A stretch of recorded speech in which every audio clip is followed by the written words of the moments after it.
잠시만요. 네, 다시 시작하겠습니다.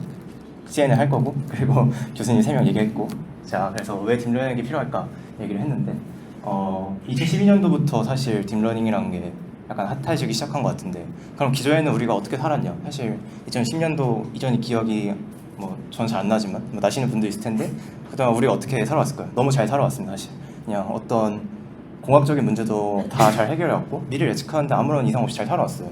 그럼에도 근데 딥러닝이라는 게 이렇게 12년도부터 뜨기 시작해서 우리가 왜 이걸 이렇게 열광하고 많이 배우게 됐느냐 했는데, 근데 또 잘 생각해 보시면은 현실 세계에 너무 많은 문제들이 통계학과 그냥 고전적인 기계학습으로 너무 잘 해결해 왔습니다.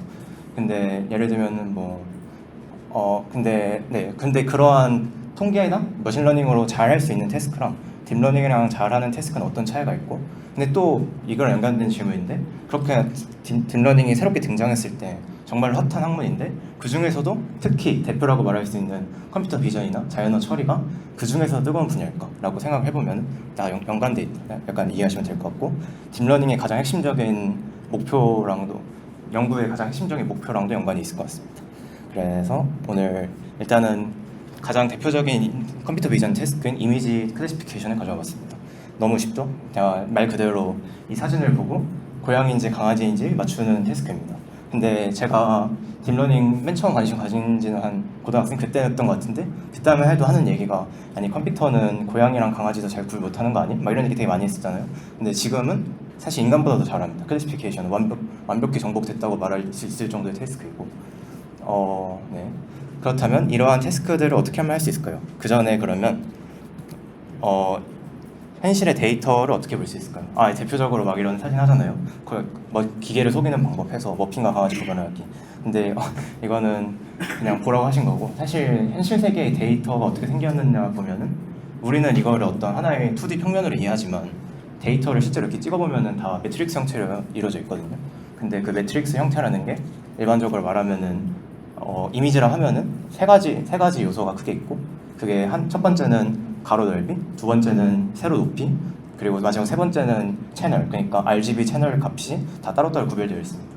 그런데 그 픽셀 하나하나가 채널 하나 그 값마다 255까지 갈 수 있잖아요, RGB가. 그렇기 때문에 사실 굉장히 고차원입니다, 말하자면. 그러니까 만약에 우리가 어떠한 가우시안 랜덤을 준 다음에 이런 이미지 랜덤을 뿌려요. 그러면은 이런 예쁜 고양이 사진이 나올 수 있는 확률이 몇 %가 될까요?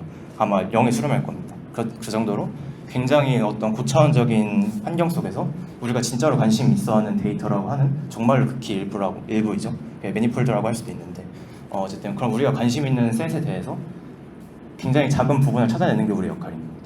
근데 통계학과의 가장 큰 차이가 바로 여기서 오는 거죠.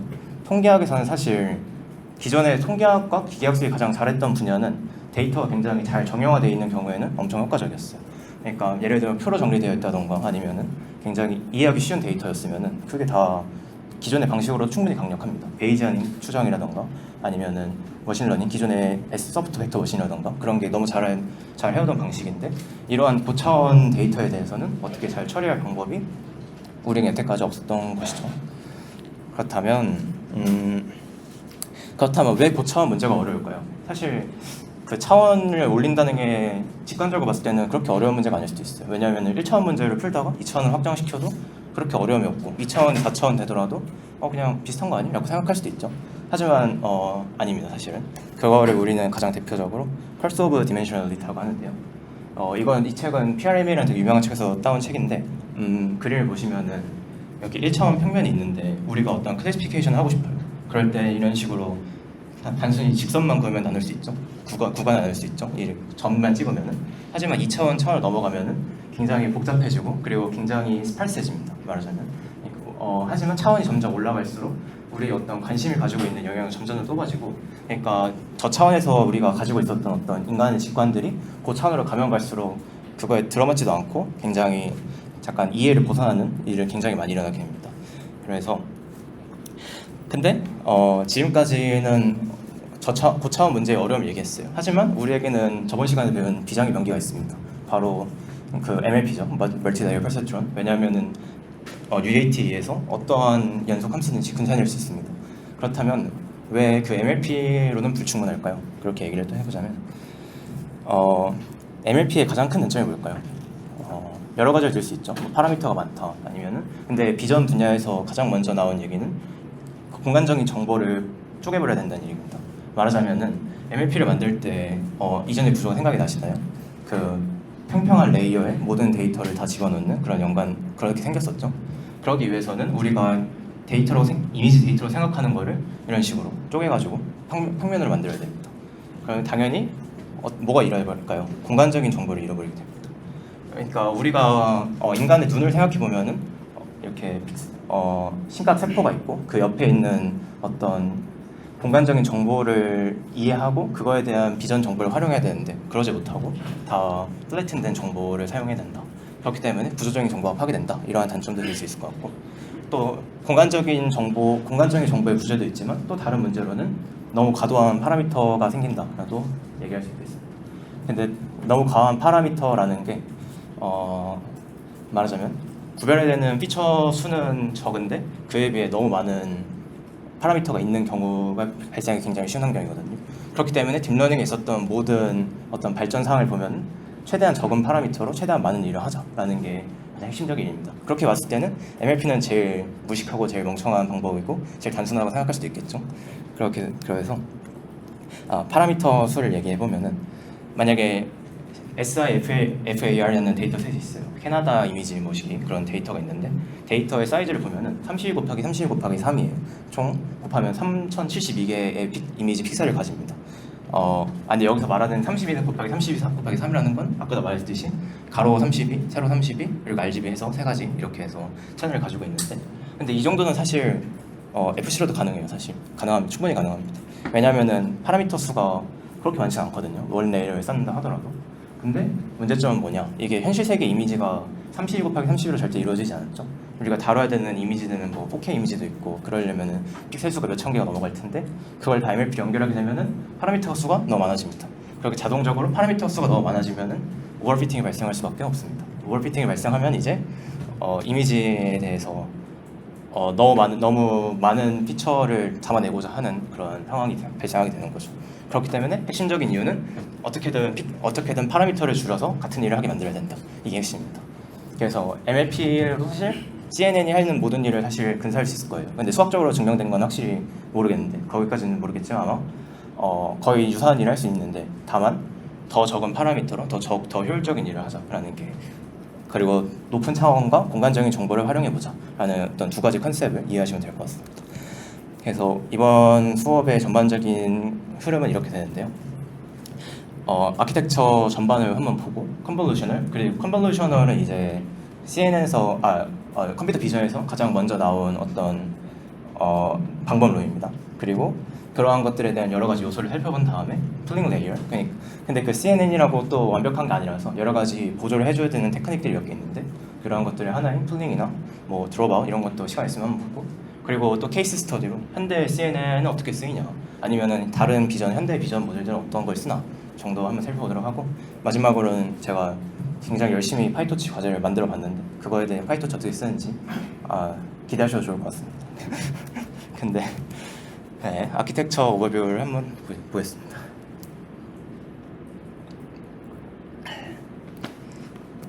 근데 제가 지금까지 신나게 컨볼루션 얘기를 했는데 컨볼루션이 뭘까요? 사실 처음에 저도 이걸 했는데 보통 모르면 제일 먼저 어떻게 하죠? 그냥 구글을 쳐보잖아요. 근데 합성곱 근데 컨볼루션을 치니까 위키백과 번역이 합성곱이라 나왔어요. 근데 제가 어휘가 좀 많이 안다고 생각했는데 이렇게 어휘를 보고 하나도 무슨 뜻인지 생각이 안 나는 건 또 이렇게 낯선 경험이었는데 합성곱이라는 단어 딱 보시면 느낌 오시나요? 안 오죠? 저도 아직도 잘 모르겠어요. 근데 구체적인 정의를 위키백과를 따왔는데 근데 또 위키백과를 따는데도 이해가 안 되는데 보시면은 하나의 함수와 또 다른 함수를 반전 이동하는 값을 곱한 다음에 구간에 대하여 적분하여 새로운 함수를 구하는 수학 연산자. 자 이해되시나요? 여기 봐도 이해가 안 되더라고요. 근데 사실 이해가 안 되는데 CNN을 사실 저는 알고 다시 봐도 그게 그거였나? 약간 이렇게 생각이 되는 부분도 있어요. 근데 수학적인 원리를 보면은 연관이 있는데 근데 또 디테일하게 들어가면은 사실 반전 이동을 한다 이런 얘기도 있는데 반전 이동이 사실은 아니에요. 왜냐면은 크로스 코릴레이션이라는 연산이 반전 이동을 안 하고 적분하는 값인데 사실 실제로 그렇게 계산해도 똑같은 결과값이 되기 때문에, 그러니까 일관성 있게 계산만 하면 똑같은 결과가 나기 때문에 그런 차이가 있는데, 아무튼 그건 디테일이었고, 그래서 어쨌든 위키백과를 따왔는데도 컨볼루션이 아마 이해가 안 될 거예요. 그래서 그냥 일단은 그런 게 있나? 나중에 보시면 될 것 같고, CNN이라는 거는 좀 더 딥러닝스러운 언어로 얘기하자면 Shift Invariant 또는 Space Invariant라고 할 수 있을 것 같습니다. 근데 그러면 이건 또 무슨 말일까요? 이거는 다음 슬라이드에서 같이 보면 될 것 같고, CN은 어쨌든 도입하는 이유를 모티베이션을 먼저 이해하시면 좋을 것 같은데, 다 이러한 방법을 레귤라이제이션이라고 할 수 있습니다. 레귤라이제이션이라 뭐라고 하면은 파라미터 수를 최대한 줄인다라고 하시면 될 것 같아요. 딥러닝의 가장 핵심적인 과제는 적은 파라미터로 많은 일을 하자라고 생각하시면 되는데, 그 중에 방법 중에 하나라고 생각해도 충분할 것 같습니다. 결국은 근데 같은 파라미터라는, 여기서는 이제 구체적인 필터라는 구조를 가지는데, 그 필터를 공유해서 사용한 다음에, 그리고 또한 여기에 더해서 컨볼루션 특유의 계층적인 구조를 가짐으로써 오버피팅을 막자, 그리고 효과적인 비전 학습을 한번 해보자 라는 게 진행 목표입니다. 혹시 지금까지 다 이해되시나요? 근데 CNN 정도는 아시는 분들도 많을 것 같아서 혹시라도 근데 이해 안 되시면은 꼭 반드시 말씀해 주시면 감사하겠습니다. 네. 윌리를 찾아라 아시나요? 이게 근데 사실 미국 책이어서 따왔는데 저는 해본 적이 없긴 한데, 이게 숨은 그림 찾기 정도 하시면 쉽잖아요. 근데 우리가 이 숨은 그림 찾기를 할 때 어떻게 찾아야 될까요? 어떻게 전략이 있으신가요? 그냥 냅다 처음부터 찾기? 아니면은 뭔가 전략이 있으실까요?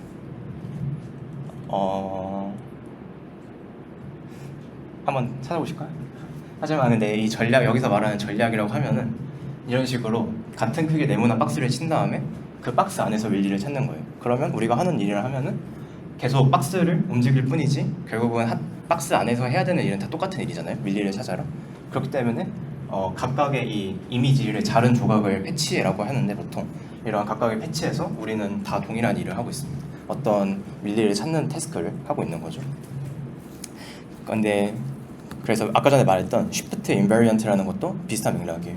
컨볼루셔널에서 컨볼루션 레이어 하나가 하는 일은 간단히 말하자면 어떤 패턴을 찾아낸다라고 생각하셔도 되는데, 그 패치 안에 있는 어떤 패턴을 뽑아내는 일을, 근데 그 패턴을 뽑아내는 일을 전체에서 하나씩 패치마다 돌아가면서 하고 있는 거죠. 이게 가장 중요한 이유인 게, 왜냐하면 공유해서 파라미터를 사용할 수 있어요. MLP에서는 각각의 픽셀 하나하나마다 피처를 다 가져온 다음에 그 피처로 어떻게 일을 했는데, 그럴 필요가 없이 각각의 작은 부분이 있다 생각하고 그 각각의 작은 부분에서 우리가 어떤 동일한 일을 계속 반복해서 한다 정도로 사용하면, 이는 결국은 파라미터를 수를 줄일 수 있다라는 게 핵심적인 아이디어가 되겠습니다.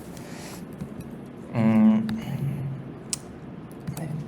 그러면 지금까지 배운 NLP에서는 히든 레이어라는 게 존재했었죠. 히든 레이어라고 하면은 어떤 인풋과 아웃풋 사이에 정보를 뽑아내고 그 사이에 중간에 레이어라는 것들이 있어서 정보가 이어져 왔습니다. 그렇다면 그 MLP에서 파라미터 수가 몇 개가 돼야 될까요? 만약에 우리가 계속해서 반복적으로 예시를 들 데이터셋은 CIFAR10 데이터인데, 크기는 32 곱하기 32 곱하기 3, 총 3072개입니다. 이 정도 웨이트를 연결하자면 레이어 하나를 쌓으면은 3072개가 되겠고, 더 될 수도 있죠. 하지만 두 개를 쌓으면은 중간에 히든 레이어 사이즈를 어느 정도로 정하냐에 따라 달라질 수 있는데, 아무튼 이 정도 레이어는 2겹, 3겹 정도 쌓을 수 있을 것 같습니다. 하지만 아까 전에 말씀드렸듯이 더 큰 이미지라면 이런 게 가능할까? 불가능합니다. 당연히 가능할 수도 있는데 불가능 힘들 겁니다. 그렇다면 컨볼루션 레이어에서는 어떨까요? 그리고 컨볼루션 레이어의 또 다른 특징은, MLP 레이어는 어떻게 생겼죠? 다 평평하게 생겼죠. 그래서 공간적인 정보를 다 제거합니다.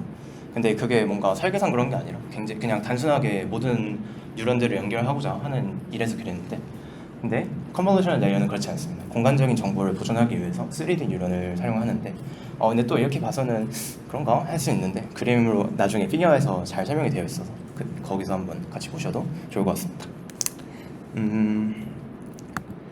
근데 또 생각해 볼 만한 게, 이러한 컨볼루션에서 했던 가정에 Shift Invariant라는 가정이 정말로 올바른 가정일까?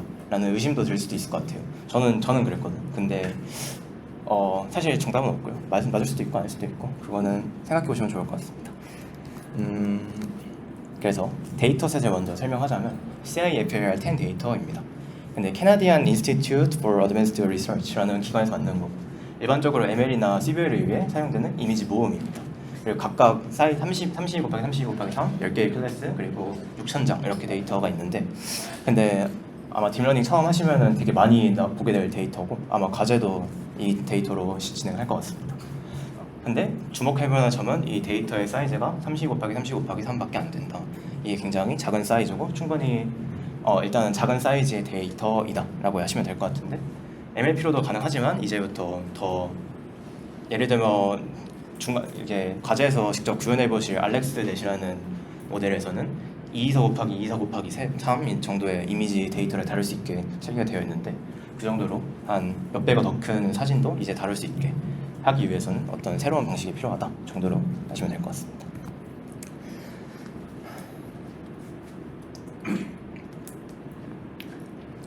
이제 전체적인 아키텍처의 그림이 이렇게 생겼습니다. 왼쪽이 뭐죠? 왼쪽은 MLP고, 이제 오른쪽이 우리가 새롭게 생각해볼 CNN이라는 구조입니다. 그럼 어떻게 생겼을까요? 일단 MLP 먼저 복습하고 가시면은 인풋 레이어가 들어왔을 때 각각의 인풋, 그러니까 이미지로 치자면 각각의 픽셀들에 대해서 어떤 파라미터 웨이트가 각자 다 있어서 중간 히든 레이어를 들어가게 되고, 그 히든 레이어 사이에서도 무조건 연결이 다 있어야 됩니다. 그리고 마지막 아웃풋 레이어에 연결까지 되고, 이러한 것들 우리는 멀티 레이어 퍼셉트런이라고도 하고, 다른 말로는 fully connected layer 또는 FC 레이어라는 약어를 많이 사용합니다. 근데 FC 레이어가 일반적으로 많이 사용되고, 그리고 또 CNN 모델이라 해가지고 CNN only도 아니에요. 사실은 CNN 모델에서 어떤 끝자락에는 클래시피케이션을 위해서는 MLP 모델이 붙어있는 경우가 굉장히 많습니다. 심지어 최근에 나온 VIT라는 트랜스포머 기반의 비전에서도 마지막에 인베딩을 다 뽑아낸 다음에 걔를 클래시파이어는 결국 MLP에 태워가지고 마지막에 그렇게 마무리를 하는 그런 일들이 있는데, 아무튼 근데 딥러닝의 관점을 또 잠깐 말씀을 드리자면은, 딥러닝 혹시 되게 유명한 책이 있는데, 그 딥러닝 책에 이안 구펠로 박사님이 쓰신 책에 맨 뒷장에 Deep Representation Learning 이런 말이 있어요. 근데 표현 학습이라고도 번역할 텐데, 표현 학습이라는 게 뭘까? 결국 얘기를 해보자면 많이 드는 예시가 어떤 로마자 숫자 아시죠? 그 VI 막 이렇게 쓰는 숫자가, 그런데 그런 숫자로 만약에 곱하기를 한다고 생각해 봅시다. 하기 쉬울까요? 전혀 못할 것 같습니다. 왜냐하면은 어떤 리프레젠테이션이 나쁘기 때문이죠. 근데 거꾸로 아라비아 숫자 같은 경우에는 더하고 빼고 곱하고 하는 연산이 직관적이고 이해하기 쉽습니다.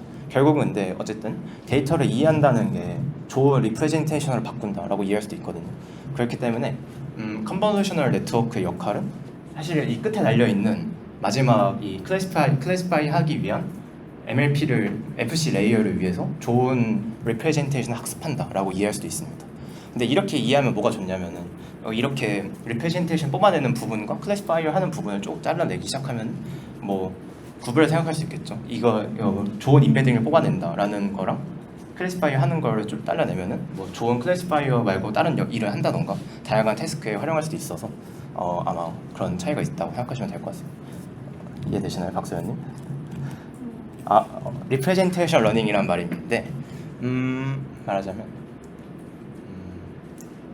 좋은 표현을 찾는다라는 마지막 FC 레이어, 결국 근데 클래시파이어 진짜로 하는 레이어는 마지막에 달려있는 이 FC 레이어 하나인 거예요, 결국은. 근데 그 전에 있던 모든 레이어들이 걔한테 어떻게 하면 내가 이걸 잘 알아먹게 데이터를 던져줄까를 변환하는 과정인 겁니다, 사실은. 그런 관점을 볼 수도 있다. 리프레젠테이션 러닝이라는 얘기를. 잘 이해가 안 되는 것 같으면 넘어가는 것 같은 표정으로.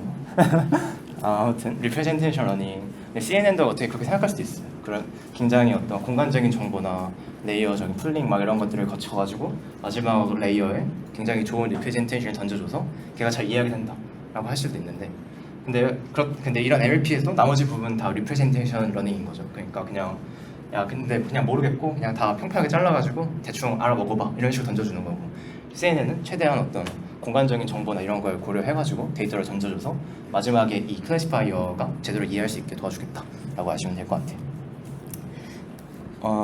그리고 아까부터 제가 이 신경 쓰이는 이 세 가지 사진은 어떻게든 제가 이 이미지가 이렇게 그냥 직육면체로 나와 있는데, 사실 이렇게 생긴 거죠. 그 RGB 채널이 세 가지가 있어가지고 각각의 채널마다 가로 세로가 있고 각각 하나 픽셀이에요. 근데 그 범위가 0부터 255까지 정수값인 그런 데이터인 거죠.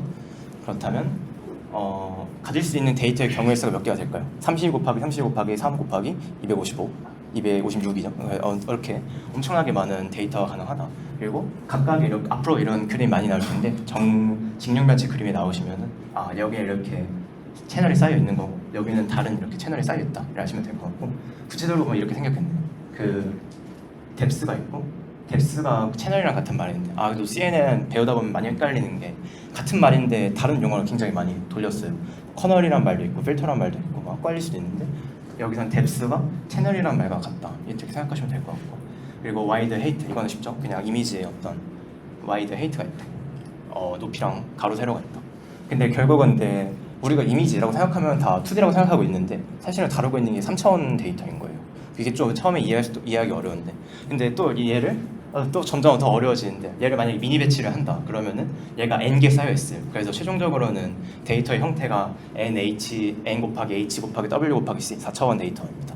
근데 이게 처음에는 데이터가 도대체 어떻게 생겨본 거야? 한번 그렇게 생각할 수 있는데 이렇게 좀 채널이 따로 있다라고 생각하시면 될 것 같습니다. 당연히 그러면 만약에 흑백 데이터 사진이다 그러면 훨씬 더 쉬운 테스트가 되겠죠. 3분의 1로 줄어드는 거니까 데이터 크기가.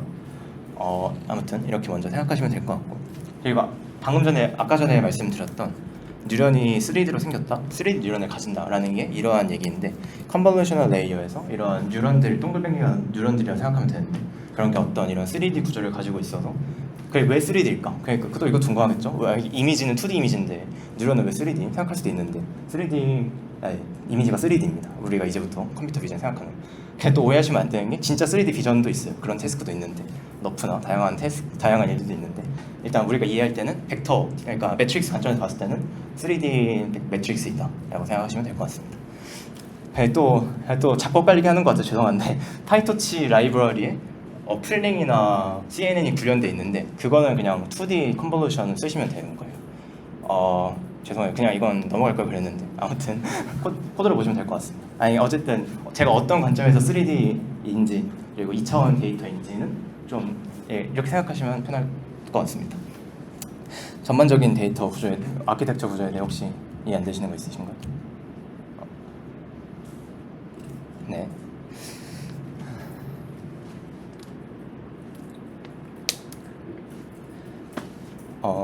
지금까지 얘기한 거는 일단 컨볼루션이라는 게 왜 도입됐고 왜 필요한가, 그리고 구체적인 사실 모델 컨볼루션이 어떻게 계산되고 이런 얘기는 아직 안 했어요. 근데 아무튼 먼저 도입된 모티베이션을 이해하셨다면 충분할 것 같습니다. 그리고 어떻게 데이터가 생겼는지 이해하시고, 그리고 뉴런이라는 게 3D 뉴런인 게 도대체 무슨 말인가, 이렇게 어떻게 생겼는가, 일단 이 정도만 보시고 구체적으로 이제 레이어를 하나하나 뜯어가지고 이해 한번 해보도록 하겠습니다. 먼저 가장 중요하고 아마 가장 핵심적인 부분이 될 컨볼루셔널 레이어입니다. 드디어 이제 컨볼루션이 뭔지에 대한 얘기를 해야 될 때가 왔어요. 근데 되게 어려운 내용은 아닙니다. 왜냐하면은 아까 전에 정의가 어떻게 되었어? 컨볼루션의 정의가 구간의 하나의 함수와 또 다른 함수를 반전 이동한 다음에 그걸 곱하고 적분하여 새로운 함수를 만들겠다 라고 했는데, 컨볼루션도 어쩌면 비슷하게 생각할 수 있습니다. 왜냐하면은 컨볼루션이라는 연산은 일단은 커널이라는 게 존재해요. 근데 그 커널이라는 거는 정보를 뽑아내는 필드? 말하기 좀 애매한데 예를 들면은 이거를 보면 뒤에가 각각의 그러면 컨볼루션 레이어에 어떤 필터가 존재합니다. 근데 그 필터가 이미지 전체에서 정보를 조금씩 뽑아내는 거예요. 근데 그 뽑아내는 과정을 어떻게 하냐면은 커널이 있고 이미지 뵀을 때 이렇게 사각형 이미지를 가져와서 커널이랑 곱해서 그거에 대한 합을 더한 게 아웃풋이 되는 형태인 겁니다. 이렇게 보면 뭔가 느낌 오나요? 안 오죠? 저도 안 옵니다. 그게 뭐냐면 컨볼루션의 정의랑은 부합하죠. 왜냐하면 어떤 함수랑 이걸 함수로 보고 어떤 커널 함수를 곱한 다음에 더한 다음에 적분했다. 근데 이건 그냥 디스크리트한 경우라서 그냥 더한 값이 이런 값이 되었다 라고 이해하시면 돼요. 근데 하나가 빠졌죠. 반전 이동 안 했죠. 근데 왜냐하면은 그게 이 연산이 크로스 코릴레이션 연산이에요 사실은. 근데 모델이 어떤 피처를 학습하는 데 있어서 그게 컨볼루션이든 크로스 콜리네이션 상관이 없거든요. 왜냐하면은 레이어 전체에서 어떻게 일관되게 연산을 하면은 충분한 거라서 그게 그렇게 크게 뭔가 변화가 있는 게 아닙니다. 왜냐하면은 커널이 그냥 뒤집어서 곱하면은 그게 똑같은 연산이잖아요. 그래서 굳이 그렇게 막 복잡하게 생각할 필요 없이 단순하게 어떤 이미지랑 커널이라는 걸 곱해서 아웃풋을 만들어내는 과정을 다 컨볼루션 하는 과정이다 라고 이해하시면 될 것 같습니다. 네, 이 계산 구체적으로 보시면은 0 곱하기 0 하고 1 곱하기 1 하고 3 곱하기 2 하고 4 곱하기 3 해서 더해서 19가 됐다. 굉장히 직관적이죠. 컨볼루션 연산이란 건 일단 이러한 형태입니다. 근데 또 여기서 중요한 특징은 커널이라는 게 어떻게 생겼죠? 사각형이잖아요. 그래서 공간적인 정보를 보존한다는 게 이러한 의미를 가지고 있습니다. 이 공간, 이 픽셀 하나에서 정보를 뽑아내서 어떤 아웃풋을 만들어냈기 때문에 공간 2차원, 이런 2차원 커널을 가지고 있기 때문입니다. 구체적으로 보면 이렇게 생겼는데요. 일단은 이미지, 이렇게 큰 이미지가 있고 각각의 이미지에서 패치를 뽑아와서 거기에 커널이랑 곱해서 아웃풋을 만들어낸다. 이런 흐름을 아시면 되는데 여기서 근데 또 헷갈리는 부분이 앞으로 이 커널이라는 얘기도 하는데 어떤 쪽에서는 필터라고도 얘기할 거예요. 근데 말하자면은 근데 사실 완전히 같은 얘기입니다. 커널이나 필터나. 근데 커널이라는 건 약간 그 머신러닝 관점에서 커널 함수나 커널 메소드 이런 얘기라서 함수를 뭐 보기 편하게 만든다. 그렇게 생각하시면 되는데 어쨌든 근데 왜 필터라는 이름이 또 지어졌냐 하면은 CNN에서 컨볼루션을 연산해서 원래 필터 관련된 스펙트럼 관련해서 아마 그런 얘기가 있어가지고 필터라는 용어를 사용하는 것 같은데 정확히 기억이 안 나는. 아무튼 그랬던 것 같습니다. 근데 이미지 그리고 또 이미지 패치라고도 했는데 이미지 패치라는 말을 많이 사용합니다. 많이 사용하는데 또 다른 되게 중요한 말도 있는데 그게 바로 이 리셉티브 필드라는 말도 굉장히 중요합니다. 어떤 말일까요? 해석이 되시나요? 리셉티브? 수용 공간 맞습니다. 말하자면 인간의 눈을 또 제가 생물학적 비유를 안 하려고 하는데 이만한 비유가 없는 것 같아 항상 하게 되는데 이렇게 수용체가 있어서 이미지를 이렇게 큰 이미지가 있을 때 최대한 이 각각 우리가 인식하는 부분이 리셉티브 필드인 겁니다. 그러니까 이렇게 큰 이미지에서 우리가 지금 인지하게 되는 부분이 이 작은 3 곱하기 3 부분을 인지하고 그 다음이 다른 부분을 인지하고 리셉티브 필드가 점점 바뀌어지는 거죠. 근데 그렇다면 이 인풋에서 어떠한 규칙에 따라서 계속해서 이미지 패치, 그러니까 국소적인 지역적인 로컬한 리셉티브 필드를 뽑아낸 다음에 각각의 똑같은 함수 연산이 커널을 해주고 있는 겁니다. 이해되시나요, 박사님? 네, 감사합니다. 근데 여기서 아까 전에도 말씀드렸던 특징이 또 보이는데 그렇다면 커널 연산이라는 거는 어떻게 하고 있죠? 각각의 로지컬 리셉티브 필드에 대해서 완전히 똑같은 연산을 하고 있어요. 곱해가지고 더한다라는 굉장히 단순한 연산을 반복해서 하고 있는데 이게 또 파라미터 수를 줄이는데 가장 핵심적인 일을 한 겁니다. 근데 왜냐하면은 그렇다면 구체적으로 커널 하나하나가 하는 일은 뭘까요? 근데 구체적으로 우리가 말할 수 없어요. 왜냐하면은 그 커널 하나하나가 하는 일을 머신이 배우게 하는 게 우리의 목표인 거니까. 근데 조금 우리가 비주얼라이제이션 하고 인간이 이해할 수 있는 형태로 말하자면은 어떤 패턴을 찾아내는 일을 하고 있는 게 하나하나.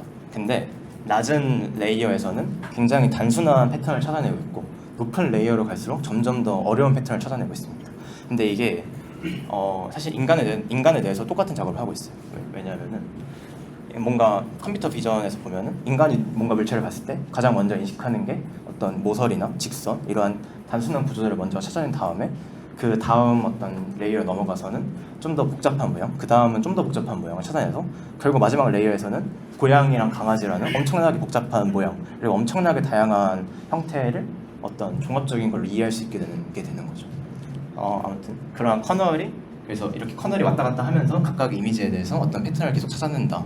그래서 그 결과를 모은 값이 이런 아웃풋이 된다라고 알면 될 것 같습니다. 근데 지금은 일단 커널 하나만 얘기를 했는데 그 컨볼루션 레이어가 아까 말씀드렸다시피 커널이 여러 개 있어요. 그러니까 이러한 2차원적인 커널이 여러 개 쌓여져 있으니까 3D 뉴런이 되는 거죠. 그래서 근데 그 각각의 커널 레이어가 결국 하는 일도 똑같아요. 결국은 이 커널이라는 걸 곱해가지고 이미지 패치에 대해서 곱해가지고 어떤 새로운 아웃풋을 만든다 하는 건 똑같습니다. 근데 왜 그러면 여러 개의 커널을 만들어야 될까? 왜냐하면은 하나의 커널에서는 잡아내지 못하는 데이터가 있을 수도 있어서 여러 개의 커널을 쌓아가지고 어떤 정보를 뽑아낸다라고 일단 이해하시면 될 것 같습니다. CNN 대충 이해가시나요? 근데 지금 당장은 약간 설명을 안 한 부분들이 있어요. 아니 이 이미지 패치라는 건 어떻게 뽑아내고 있냐라고 하는데 간단히 말하자면은 이건 뒤에서 좀 더 간단히 말하고 넘어가자면 슬라이드 하고 있어요. 그러니까 지금은 이만큼을 봤는데 다음 순간에는 이만큼을 보고 있고 이만큼이겠죠. 그 다음에는 이만큼을 보게 되고 그러한 식으로 조금씩 움직이면서 하나씩 확인하고 있다. 아시면 될 것 같아요. 근데 또 어떻게 움직이냐라는 거는 우리가 정의하기 나름이에요. 그거는 어떤 변수로서 정의할 수 있는 거고 미끄러지는 정도로 우리가 이렇게 이미지를 뽑아내고 있다라고 하시면 될 것 같습니다. 쉽나요? 아니면 어렵지 않을 것 같습니다. 이 정도 내용이면 그래서 이미지를 보시면 컨볼루셔널 레이어에서 일단 32 곱하기 32 곱하기 4 이거는 아까 제가 했던 CIFAR10 데이터에서 3000 데이터인 상태인 거죠. 아까 말씀드렸던 것처럼 평면이 3장 쌓여져 있다 생각하시면 돼요. 그 다음에 우리가 만든 필터는 이제 5 곱하기 5예요. 여기서 말했듯이 이 커널 사이즈가 가로 5, 세로 5인데 이게 한 레이어에 3장이 지금 겹쳐져 있는 상태인 겁니다. 그래서 이런 식으로 그 필터를 겹쳐가지고 하나씩 데이터를 뽑아내는 겁니다. 근데 그 커널에서 하나의 리셉티브 필드에서 커널이나 필터 그러니까를 연산을 해가지고 컨볼루션 연산을 통해서 하나의 넘버를 뽑아내고 있습니다. 무슨 말인가 하면은 이런 식으로 리셉티브 필드에서 커널 연산을 통한 다음에 이걸 다 합해가지고 하나인 31이라는 하나의 넘버를 만들고 있잖아요. 그래서 말하자면 이 리셉티브 필드에 있었던 정보를 하나의 넘버로 종합해서 가져온다라고 이해하셔도 충분합니다. 그래서 어떤 이러한 연산을 하게 되고 또 이러한 필터가 슬라이드 하고 있습니다. 그러니까 여기만 이렇게 조금씩 옆으로 밑으로 움직이면서 정보를 쭉 뽑아와서 그러면 그 하나하나의 정보를 또 이런 식으로 2차원 평면으로 가져오고 있습니다. 그래서 결국은 이렇게 하면 장점이 뭐냐? 당연히 공간적인 정보를 계속해서 보존하면서 지금 이 평면이라는 걸 가져와서 만들고 있는 것이죠. 그래서 근데 지금은 커널이 얘가 하나였는데 얘가 3장이 있다 했죠. 5 곱하기 5 곱하기 3이어서 이게 3장이 있는 겁니다. 그래서 3장을 하다 보면은 이 평면이 다른 종류가 3가지가 생기는 겁니다. 그래서 약간 좀 얘가 1인데 사실 평면이어야 되는데 약간 그림이 좀 이해하기 어렵게 그린 것 같은데 아무튼 얘가 1 곱하기 28 곱하기 28이 3장 만들어졌다. 그래서 다음 레이어의 크기는 3 곱하기 28 곱하기 28의 사이즈가 됩니다.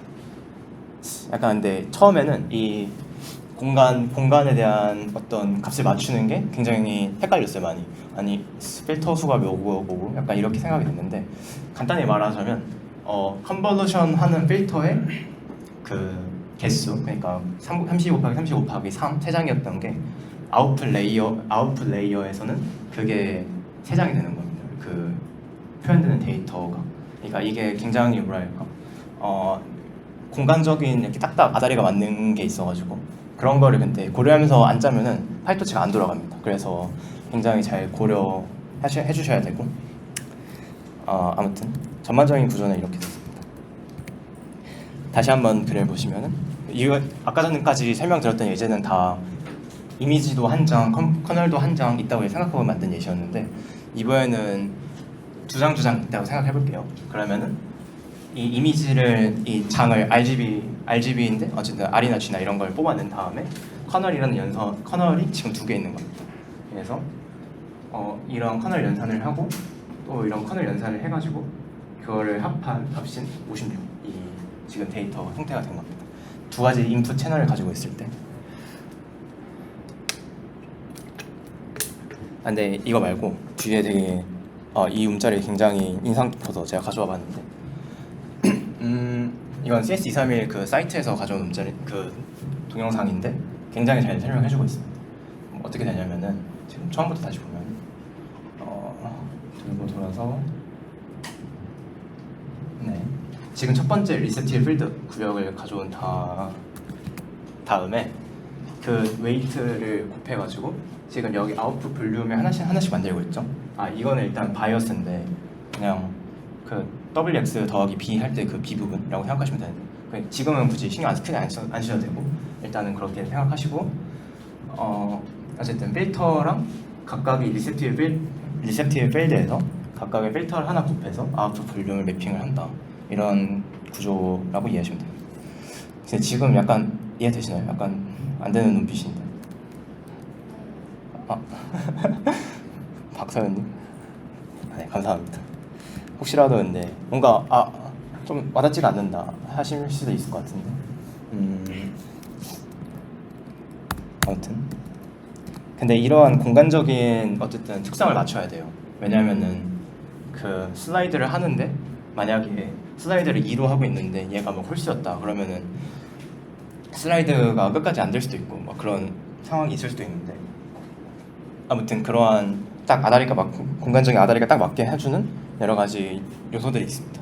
그런 요소들을 잘 고려하셔서 모델을 만드셔야 됩니다.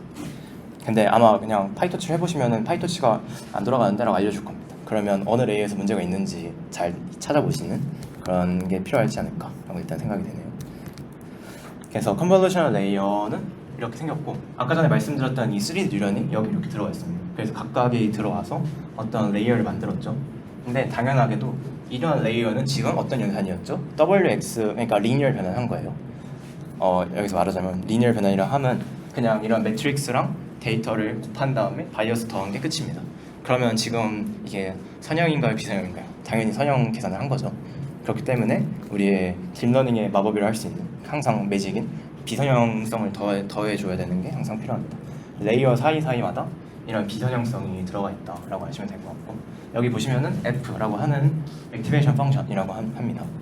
근데 뭘 선택하면 되냐 하면 컴퓨터 비전에서는 일단은 많은 경우의 수가 있을 수 있는데 가장 먼저 시도해볼 만한 옵션은 렐루를 먼저 시도해보시면 됩니다. 시그모이드 하셔도 되는데 그건 약간 힙스터 픽이고 굳이 그럴 필요 없이 렐루 그냥 하시면 됩니다. 리퀴드 렐루 하셔도 되는데 그것도 힙스터 픽인 것 같고 그냥 렐루 하시면 될 것 같습니다. 그리고 지금까지 한 어쨌든 연산은 각각의 레이어에 각각의 필터랑 리셉티브 필드를 곱해서 어떤 선형적인 결합을 더하고 합을 한 다음에 액티베이션을 태워서 다음 아웃풋 레이어를 넘겨줬다 이렇게 이해하시면 되겠습니다. 그죠? 지금까지 생각해 보면은 MLP랑은 어떤 차이가 있었죠? 가장 큰 차이점은 공간적인 구성 요소를 고려하고 있다. 그리고 필터를 공유함으로써 파라미터 수를 억제하고 있다라고 하시면 될 것 같습니다. 만약에 같은 일을 하는 MLP를 만들려면은 파라미터 수가 이게 다 연결돼가지고 하나하나씩 정보를 다 뽑아내야 되고 엄청나게 많겠죠. 그러니까 같은 사이즈의 이런 매핑을 만들고 싶으면은 그만큼 이게 싹 다 연결돼 있어야 되는 거잖아요. FC 레이어면. 그렇기 때문에 훨씬 적은 파라미터 수로 이런 일을 할 수 있는데 결국 이러한 일을 할 수 있는 것의 가장 근본적인 이유는 어떤 시프트 인베리언트라는 가정이니까 각각의 공간 리셉티브마다 우리가 같은 일을 하고 있다, 같은 어떤 패턴을 찾아내는 일을 하기 때문이다 라고 하시면 될 것 같습니다. 이제 스페이셜 어레인지먼트, 그래서 이 컨볼루션을 하기 위해서는 공간적인 어떤 그런 아다리라고 자꾸 아다리 해서 죄송하지만 어쨌든 정말 공간적인 정보들을 잘 조합해서 돌아가게 만들어주는 일들이 필요한데 가장 세 가지가 가능합니다. 조절해줄 만한 파라미터가 네 가지 있습니다. 그게 먼저 인풋 볼륨이랑 아웃풋 볼륨, 그리고 스트라이드, 제로 패딩 정도로 생각하시면 되는데 이 각각을 우리가 다 설정해줄 수 있는 값이에요. 근데 그냥 설정해주면 안 되고 돌아갈 수 있게 설정을 해줘야 됩니다. 근데 일단은 각각의 요소가 뭔지 지금은 당장 이해가 안 되실 것 같아서 먼저 각 하나하나씩 뜯어보면은 스트라이드를 먼저 보면은 컨볼루션이 아까 전에 말씀드렸던 것처럼 리셉티브 필드를 이미지 전체에서 하나하나씩 가져오고 있습니다. 근데 그걸 어떻게 가져오냐라고 얘기할 수 있는데, 그러니까 슬라이드 하고 있다 말했죠. 이렇게 미끄러지면서 뽑아내고 이렇게 진행되는데, 그러면 그 미끄러지는 정도가 어느 정도이냐, 그게 결국 스트라이드입니다. 근데 그림이 굉장히 직관적으로 되어 있는데 빨간색에서 처음 시작하고 지금은 스트라이드가 1인 경우에는 오른쪽으로 한 칸 밀려 있는 상태입니다. 그러면 여기 초록색이 정보가 뽑혀나겠죠. 근데 그리고 이 여기 이만큼의 공간의 정보가 여기로 들어가게 될 것이고 결국은 그러면 3 곱하기 3으로 이렇게 매핑이 되는 걸 볼 수 있습니다. 근데 만약에 거꾸로 스트라이드 2일 땐 어떨까요? 여기서 정보를 뽑아내고 두 칸을 오른쪽을 밀어버립니다. 그러면은 여기 하나 뽑히고 여기 하나 뽑히고 결국은 2 곱하기 2 형태로 뽑혀나겠죠. 이런 식으로 얼마나 우리가 스트라이드를 하냐에 따라서 이미지를 아웃풋으로 나오게 되는 이미지 데이터의 그 사이즈를 조절해 줄 수 있습니다. 근데 말하자면 근데 스트라이드가 이런 식으로 조금씩 겹쳐 있는 거예요. 왜냐하면은 여기서 공간적인 정보랑 이곳에서 얘가 가지고 있는 정보가 다를 수 있기 때문에 그러니까 뭐 이 픽셀이 빨간색에서는 중요한 일을 안 했는데 다른 초록색에서는 어떤 연관성 있는 중요한 일을 할 수도 있기 때문에 이런 식으로 조금씩 겹치는 부분이 있습니다. 근데 겹치지 않게 설정해 줄 수도 있어요. 하지만 성능이 떨어질 수도 있는데 근데 또 약간 여담이지만 이런 식으로 하는 방법도 있습니다. VIT 비전 트랜스포머에서는 이미지 자체를 그냥 시퀀스로 보는데 그걸 어떻게 보면은 패치를 다 이렇게 안 겹치게 잘라서 시퀀스로 본다라고 이해할 수도 있을 것 같아요. 근데 그거는 여담이고 나중에 보셔도 될 것 같습니다.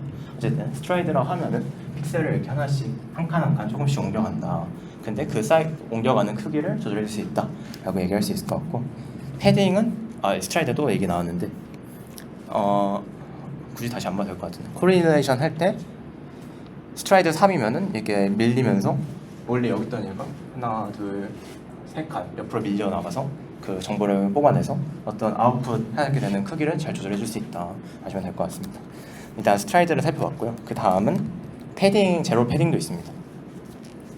제로 패딩이라고 하면은 이미지 끝에 사이즈가 안 맞을 수 있거든요. 스트라이드를 어떻게 잘 조절하려 해도 뭔가 애매하게 될 수도 있고 굳이 근데 그러고 싶지 않을 수도 있고 그럴 때는 이런 테두리에 0을 이렇게 덮어 씌워주는 겁니다. 근데 생각해보면은 이게 될까? 괜찮을까? 생각이 들 수도 있는데 테두리에만 이렇게 조금 정보를 0 정보를 덧대는 거라서 뭐 크게 영향은 없을 겁니다. 패딩을 해서 어쨌든 그런 식으로 가능하다. 패딩을 패딩 1 사이즈를 이렇게 넣어주는 경우가 있고 2 사이즈를 넣어주면 이러한 3 사이즈 이런 식으로 다양한 형태의 크기를 패딩을 넣어줄 수 있습니다. 근데 여기 보시면은 0, 1, 2, 3, 4, 5, 6, 7, 8 여기가 이미지 부분이고 겉에 있는 테두리가 패딩, 제로 패딩을 넣어줘서 이게 커널을 만드는 데 있어서 어떤 공간적인 정보를 우리가 원하는 만큼 뽑아줄 수 있다라고 하시면 되는데 결국 그러면 이러한 게 수학적으로 정리가 되어 있습니다. 그러니까 인풋 볼륨이 몇일 때 예를 들면 32 곱하기 30이다.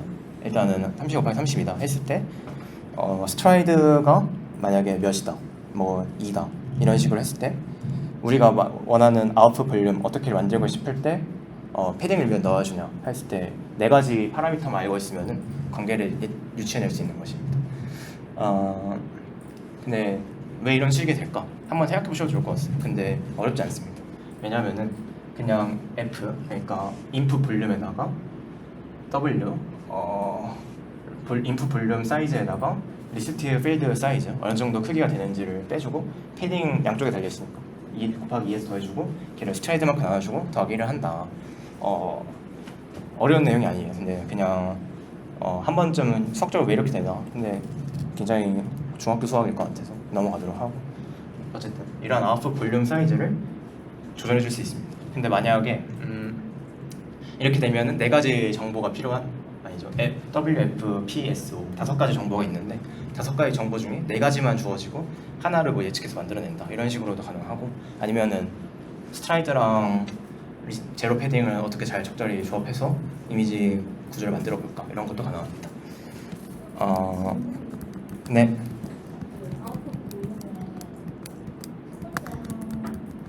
네.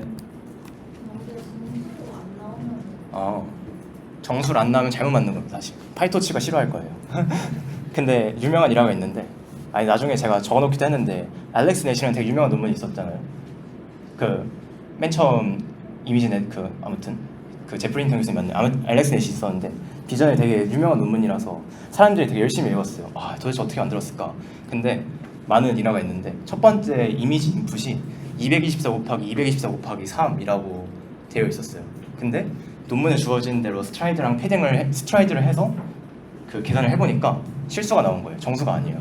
그래서 와 너무 잘못 썼다. 그래서 굉장히 갑론을박이 있었는데 두 가지 파가 있었습니다. 첫 번째 파는 3이 부족했는데 이미지가 224 곱하기 224가 아니라 227 곱하기 227인데 잘못 썼다가 첫 번째 파였고, 두 번째 파는 제로 패딩이 3이 있었는데 그걸 까먹고 안 쓴 것 같다. 두 가지 파가 있는데 저는 개인적으로 제로 패딩을 빼먹지 않았을까라는 파에 손을 들어줘가지고 논문 재고용 그걸 하셔야 되는데 제가 제로 패딩 3개 넣으라고 해놨습니다. 아무튼 어쨌든 핵심적인 말씀드리고 싶은 거는 정말 좋은 말씀 해주셨는데 정수가 돼야 되는 겁니다. 정수가 되기 위해 맞춰줘야 된다. 왜냐하면은 컨볼루션을 하는 건 정수만큼 정수만큼 그 데이터를 만들 수 있으니까. 네. 패딩이 3이 들어갔을 때 양쪽에 똑같이 이렇게 대칭으로 넣어주는 거예요? 네. 맞습니다. 왼쪽에 3, 오른쪽에 3일 겁니다. 1이라고 해도 보시면 1 패딩이라 하면은 여기 가로에 하나, 이런 식으로 하나하나 테두리 1테두리 하는 건데 3이면은 결국 0, 0, 0 이런 식으로 해서 여기는 0이 9개 되겠죠. 네, 그러면 224에서 230으로 가지 않을까 싶어가지고 224에서 3개씩 들어가요. 3개씩 들어가면 2, 4, 2, 7, 230. 네. 네네 맞습니다. 네, 아. 비대칭으로 패딩을 넣기도 하나. DH를 패딩을 넣긴 하는데 그렇진 않고 보통 2, 2, 4 헷갈리는데 아무튼 구체적으로 제가 숫자가 기억 안 나는데 아마 패딩을 3을 넣거나 아니면은 2, 7 그렇네요 생각해보니까. 근데 다시 한번 봐야 될 것 같습니다. 근데 파이토치 제가 돌려봤을 때는 제대로 돌아갔던 것 같은데 패딩이 헷갈리네요. 한번 나중에 검토해서 알려드리도록 하겠습니다. 패딩 비대칭으로 넣을 수도 있는데 보통은 그렇진 않고 이런 식으로, 아니면 데이터 자체가 직사각형 데이터라던가 이럴 때는 들어갈 수도 있는데 그렇진 않습니다. 근데 지금까지 말씀드렸던 게 지금까지 다뤘던 데이터가 정사각형 데이터인데 만약에 데이터가 가로 세로가 다르다 하면은 그냥 똑같습니다. 각각 가로 세로에 대해서 패딩이 어떻게 되냐 정도를 고려해 주시면 되는데 여기서는 그냥 가로 세로가 똑같다 했을 때는 이 값이 그냥 똑같이 두 번 적용 들어간 거라서 똑같은 얘기이고, 그렇지 않을 때는 헤이트 높이의 크기에서 따로, 그리고 y 넓이의 크기에서 따로 이렇게 따로따로 구해주시면 됩니다. 그래서 그런 식으로 잘 어떤 크기적인 조절을 하는데, 이건 아까 말씀드렸던 그 공식에서 왜 그렇게 되는가에 대한 설명이 들어있는 슬라이드인데, 일단은 그 이미지 2000 곱하기 2000이 아니라 그냥 한 줄을 가져왔다고 생각했을 때 공간적인 어떤 배열이 어떻게 맞아 떨어지냐라는 얘기인데 어렵지 않습니다. 사실 한번 그냥 읽어보시면은 그냥 이래서 이렇게 공식이 되는구나 정도로만 이해하시면 될 것 같고, 네. 근데 그거를 막 외워가지고 써야 되고 시험에 나오고 이런 거 대학 시험에 그럴 수 있는데 알아두시면 좋을 것 같습니다. 아무튼 공간적인 어떤 특성을 잘 맞춰줘서 정수만큼 슬라이드를 할 수 있게 만드는 게 중요하다 하시면 될 것 같고, 제가 그럼 신나는 퀴즈를 한번 풀어보도록 하시죠. 그러면 이러한 모델들이 있을 때 아웃풋 볼륨의 사이즈가 몇이 되어야 될까라고 생각해 볼 수 있습니다. 한번 풀어보실래요?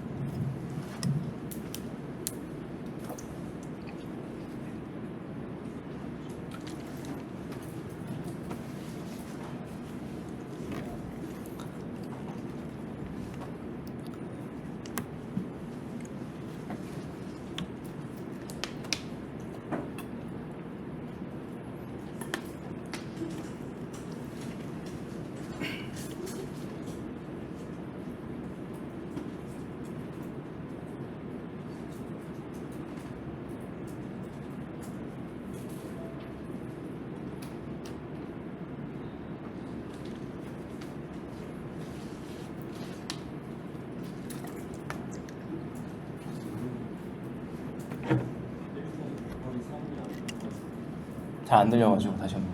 1번에 2 곱하기 3이 안 돼요. 이게 X가 3인데 채널 수가 3인데 네. 근데 여기서는 말하자면 컨볼루션 레이어에서 필터의 크기는 모두 같잖아요. 각각의 필터가 5장이든 3장이든 있을 수 있는데 그 각각의 사이즈는 다 같아요. 그렇기 때문에 각각에서 하는 공간적인 정보를 맞춰주는 거는 똑같이 고려하셔도 돼요. 그러니까 여기서 사실 말하자면 30 곱하기 30 곱하기 3 마지막에 곱하기 3은 없어도 되는 정보입니다. 말하자면.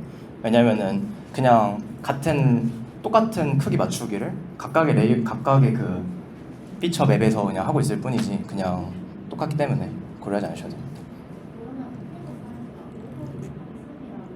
생각해도 되는데 5 곱하기 5 곱하기 10이어도 상관없는 거죠.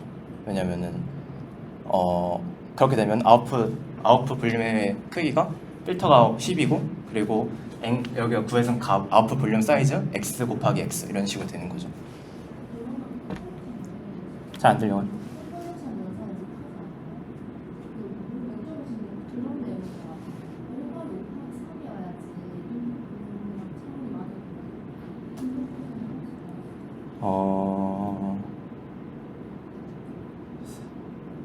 그게 되는 걸로 될 텐데 설명을 23페이지 인풋이랑 퍼널을 출력수가 똑같잖아요. 주격으로. 네. 그것처럼 여기서 똑같이 세 겹이어야 연산이 가능한 거 아닌가?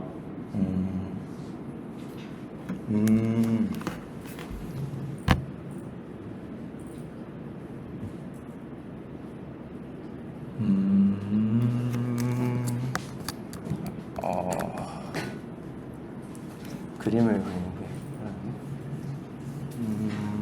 근데 여기 이 그림을 보시면은 지금 필터가 몇 개 있죠? 필터가 세 가지. 여기도 세 개구나. 이렇게 되면은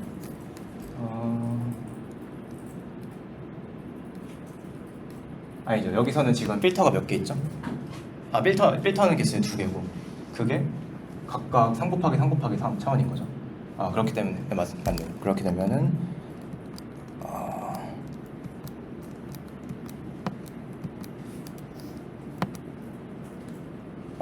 맞는 것 같습니다. 5 곱하기 5 곱하기 3이 맞는 것 같네요. 이렇게 보니까. 네, 감사합니다. 컨볼루션 그죠? 차원이 맞아야지. 맞습니다. 감사합니다. 빼먹었네요.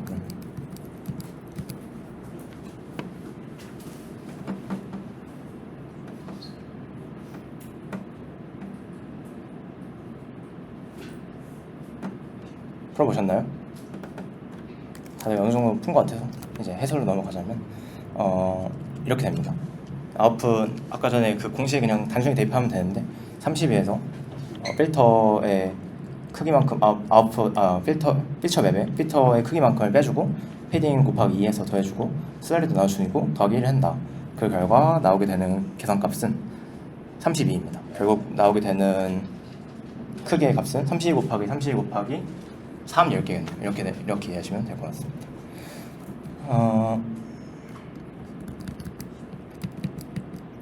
그래서 피처 맵이라는 거랑 리스트 필드라는 말을 계속해서 반복해서 지금 쓰고 있었는데요. 인풋에서 우리가 어떤 관심 있어하는 부분이 리스트 필드였죠. 그러니까 어떤 뉴런의 계산에 사용되는 액티베이션 계산에 사용되는 이미지의 특정한 어떤 부분을 리셉티브 필드라고 얘기를 하고 그렇게 해서 커널 연산을 해서 컨볼루션 연산을 해서 얻어낸 이러한 공간의 이름을 피처 맵이라고 얘기하면 될 것 같습니다. 그래서 리셉티브 필드랑 커널이 있고 그래서 피처 맵이라는 얘기입니다. 그냥 이거는 반복돼서 나오는 용어라서 혼동하지 않기 위해서 말씀드렸고 이러한 피처 맵과 리셉티브 필드가 어떤 의미를 가지냐 아까 전에 말씀드렸는데 이런 식으로 인간의 시야에서 보면은 이러한 복잡한 패턴을 봤을 때 각각의 레이어에서 어떤 사선의 패턴을 찾아내고 여기서는 가로선의 패턴을 찾아내고 여기서는 이러한 45도 선의 패턴을 찾아내는 일을 반복적으로 하다 보면은 이 레이어가 쌓이면서 점점 복잡한 패턴을 이해할 수 있게 된다. 정도가 핵심 주제인 것 같습니다. 다음부터는 풀링 레이어인데 잠깐 5분 쉬었다가 시간 진행하도록 하겠습니다.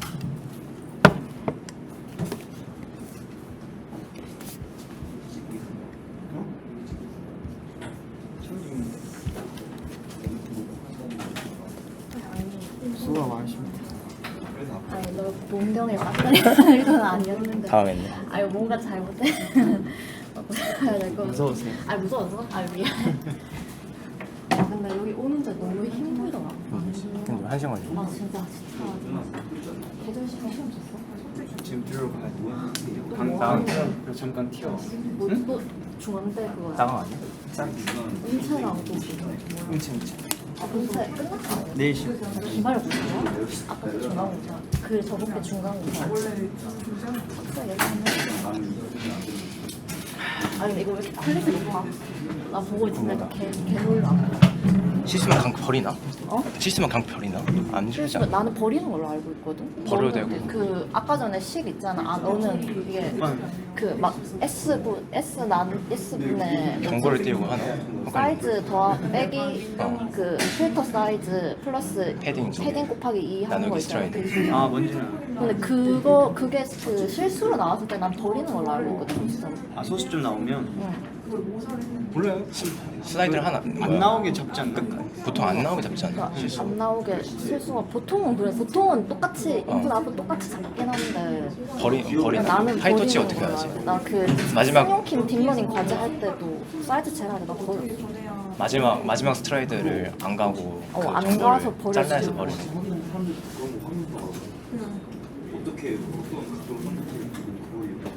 이거는 똑같은 그렇군. 맞아. 나 어떻게 준비하지? 잘하는구나. 이거 레퍼런스가 어떻게 돼? 나 다이브 인투 딥러닝 그냥 그 책에서 아니 CS 231 CS 231. 아 교수가. 아니 여기 사진 찍고 있는 거야? 찍으실래요? 네. 아 제가요? 떨어뜨리면 안 돼. 떨어뜨리면 4000 3개 날라. 아, 네, 찍어줄게. 여기. 하나, 둘, 셋. 우와. 우리 아이폰 코드. 자꾸 밀어 왜 이상한 거. 이게 완전 춤. 8분 정도 제가 늦게 왔는데 출석 우와. 이름이 혹시 김정우 추가해드릴게요.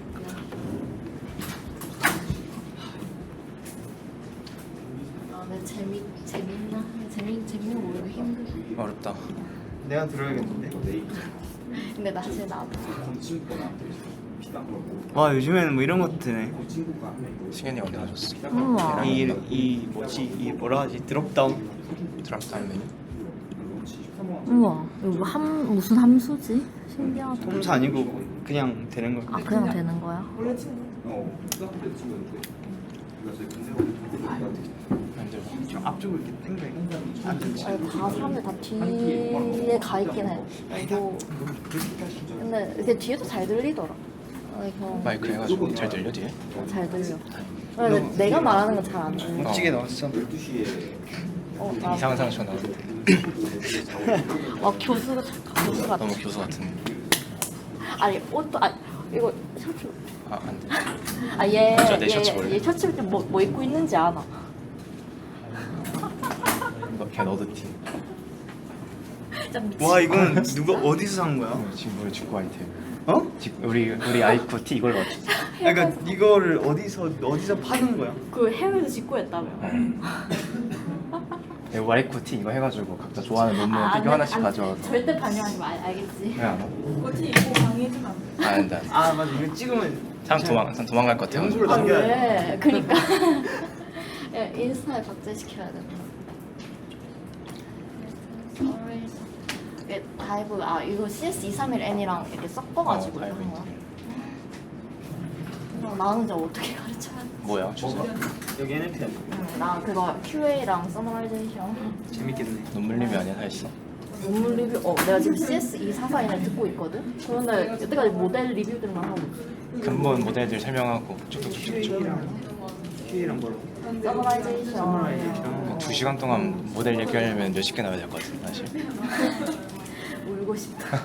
이게 뭐 있지? 스쿼드 그런 거 있잖아. 맞아. 스쿼드 그 데이터셋 그거 설명하고 약간 쓸데없는 거 많아. 맞아. 그 쓸데없는 거 어떻게 설명해야 될지 모르겠어. 케이지 QA 해줘. 이사사의 절반이 다 이제 딥러닝과 관련 없네. 그건 맞는 거 같아. 워드투백 이런 거 열심히 가르치고. 근데 NLP 베이직은 내가 아닐걸? 페이지 수빈이 형인가? 아래는 민성이 다음 민성이. 아 걔가 근데 워드트랙 그런 거 알아서 할 거야. 아래는 할까? 안 하지 않을까? 안할 것 같은데. NLP 쪽에 설명해야 될것 같은데. 워드투백 이런 거 막 글로그 이런 거 내가 해야 돼? 근데 굳이 할 필요 없지 않을까? 내 생각에는 그거보다는 그냥 서브워드 모델링부터 말하는 게 낫죠. 그러니까 워드 벡터 모델 이런 거다 토크나이즈 한다. 그리고 나서 이제 요새는 근데 이렇게 안 하고 그냥 서브워드 모델링 한다. 그 정도만 해도 되지 않을까? 얼라이먼트 이런 내용만 살짝만 이해하고 생각보다 2시간이 빡세. 길어. MLP 하는데 사실 시간 남아서 15분. MLP의 핵심은 이제 벡터다 이러면서 되지. 그러면 진짜 그래? 아니 그런 거만 얘기하면 되지 않을까?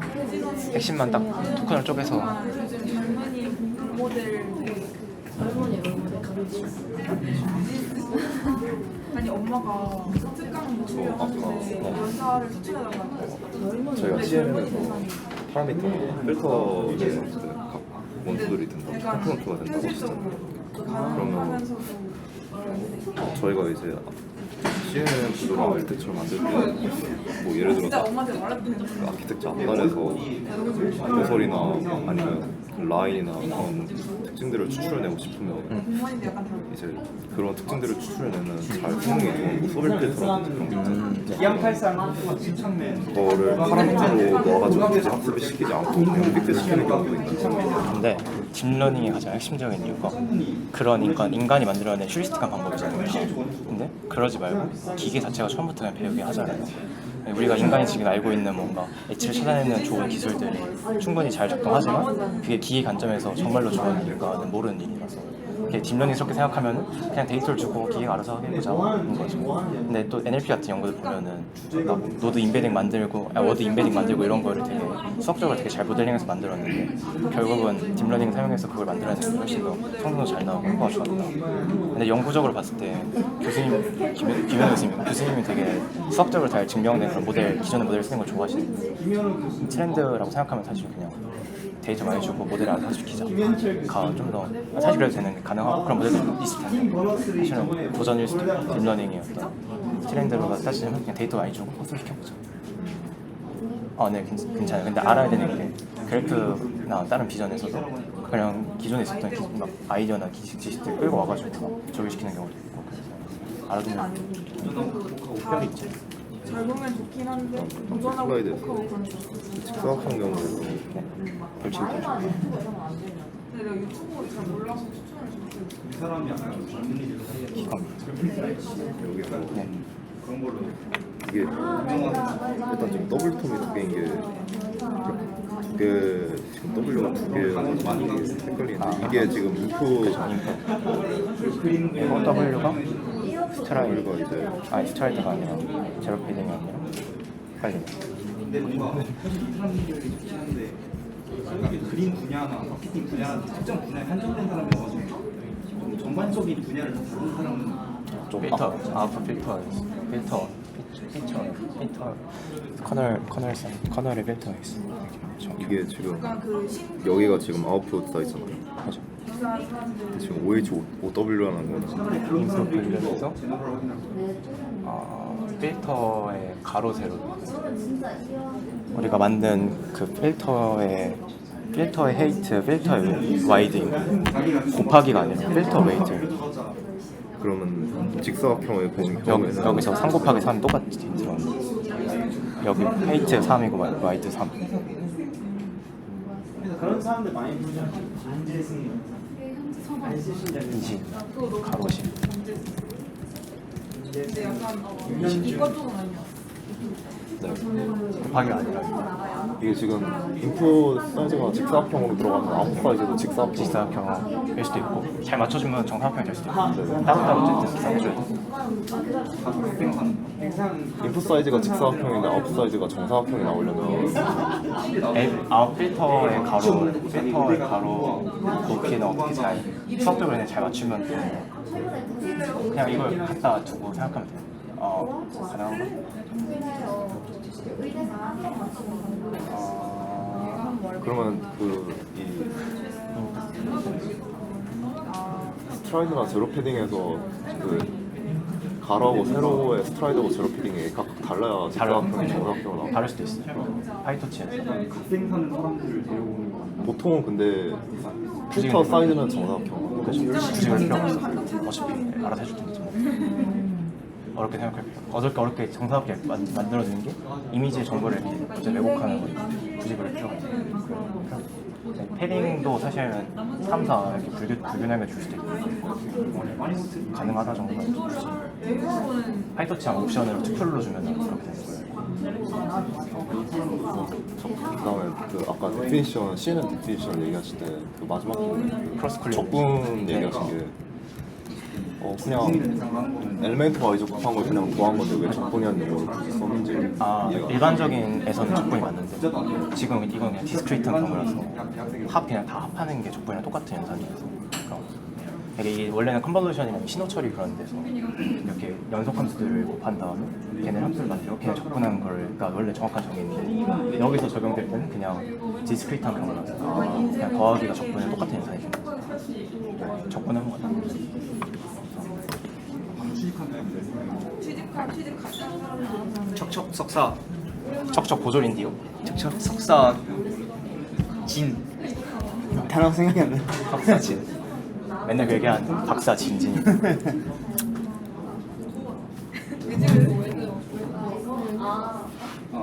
요즘 이거 원래 그 얘랑 같이 아 생각보다 많이 쉬어가지고 진행해볼까요? 집중하는 모습 하나 찍고 가야겠다. 집 사진 찍는다면 좀 집중하는 모습. 네. 질문 하나만 아, 네 질문. 그 제로 패딩이라는 거는 네. 0을 넣는 거잖아요. 네. 0은 근데 보통 제일 밝은 거니까 그 그림의 밖에다가 좀 그죠. 힘의 여백을 집어넣는 거 넣어도 그림 자체의 특성은 다르지 않나요? 그죠. 그렇게 생각해요. 맞습니다. 크게 뭐 핵심적인 정보를 왜곡하진 않은데 근데 또 이것도 논란이 좀 있었던 것 같아요. 패딩이 과연 괜찮은가. 근데 정확히 모르겠는데 좀 찾아봐야 될 것 같은데 아마 크게 이상은 없다라고 생각하셔도 될 것 같습니다. 자 이제는 근데 컨볼루셔널 레이어 얘기는 다 끝났어요. 컨볼루션 어떻게 생겼고 어떻게 계산되는가 그리고 공간적인 특성 어떻게 잘 맞춰줄 수 있는가 정도를 얘기했고 이제는 근데 그 공간적인 정보에서 근데 사실 그냥 계속해서 컨볼루션 더해주기만 하고 있잖아요. 근데 그래서는 안 되기도 합니다. 왜냐하면은 너무나 많은 정보를 계속 합하다 보면은 레이어가 깊어질수록 어떤 리셉티브 필드가 점점 넓어지는 효과가 나고 있는 거예요. 224 곱하기 224 이미지를 어떤 컨볼루션을 태워서 정보를 합하고 가다 보면은 정보가 점점 응축되고 있는 거죠. 근데 그러한 정보를 어떤 민감성을 완화하기도 하고 공간적으로 좀 다운 샘플링 해줄 필요가 중간중간 있습니다. 그래서 풀링이라는 레이어를 그래서 껴줄 필요가 있는데요. 근데 가장 많이 쓰는 방법은 맥스 풀링이라는 방법입니다. 이렇게 인풋이 이렇게 들어왔을 때 2x2 맥스 풀링을 하면은 2 곱하기 2만큼의 정보를 완화해주는데 그 방식이 맥스인 거예요. 맥스 함수. 그러니까 그 중에서 제일 큰 값을 뽑아내가지고 4라고 가져간다. 그러니까 여기서 2 곱하기 2 전체에서 모두 다 정보를 가지고 있지만 그 중에서 가장 영향을 많이 주게 되는 정보만 맥스해서 이렇게 다운 샘플링해서 정보를 가져온다. 사실은 정보의 로스를 가지고 있는 건데 근데 그래야 되는 이유는 학습의 어떤 용이함도 있고 아니면은 다운 샘플링 함으로써 얻는 어떤 이점도 있기 때문에 중간중간에 이런 풀링 레이어들을 껴줄 필요가 있습니다. 그래서 이렇게 보시면은 2x2 그리고 스트라이드 2 여기서도 근데 똑같이 두 칸씩 밀면서 풀링을 하는데 여기 2 곱하기 2에서 가장 큰 값 6권에 오고 여기서 제일 큰 값 8권에 오고 3권에 오고 4권에 오고 해서 최종적인 풀링 레이어를 거치면 이런 식으로 데이터가 작아지게 됩니다. 네, 그렇게 생각하면은 여기서도 어떤 공간적인 어레이지먼트를 할 수 있습니다.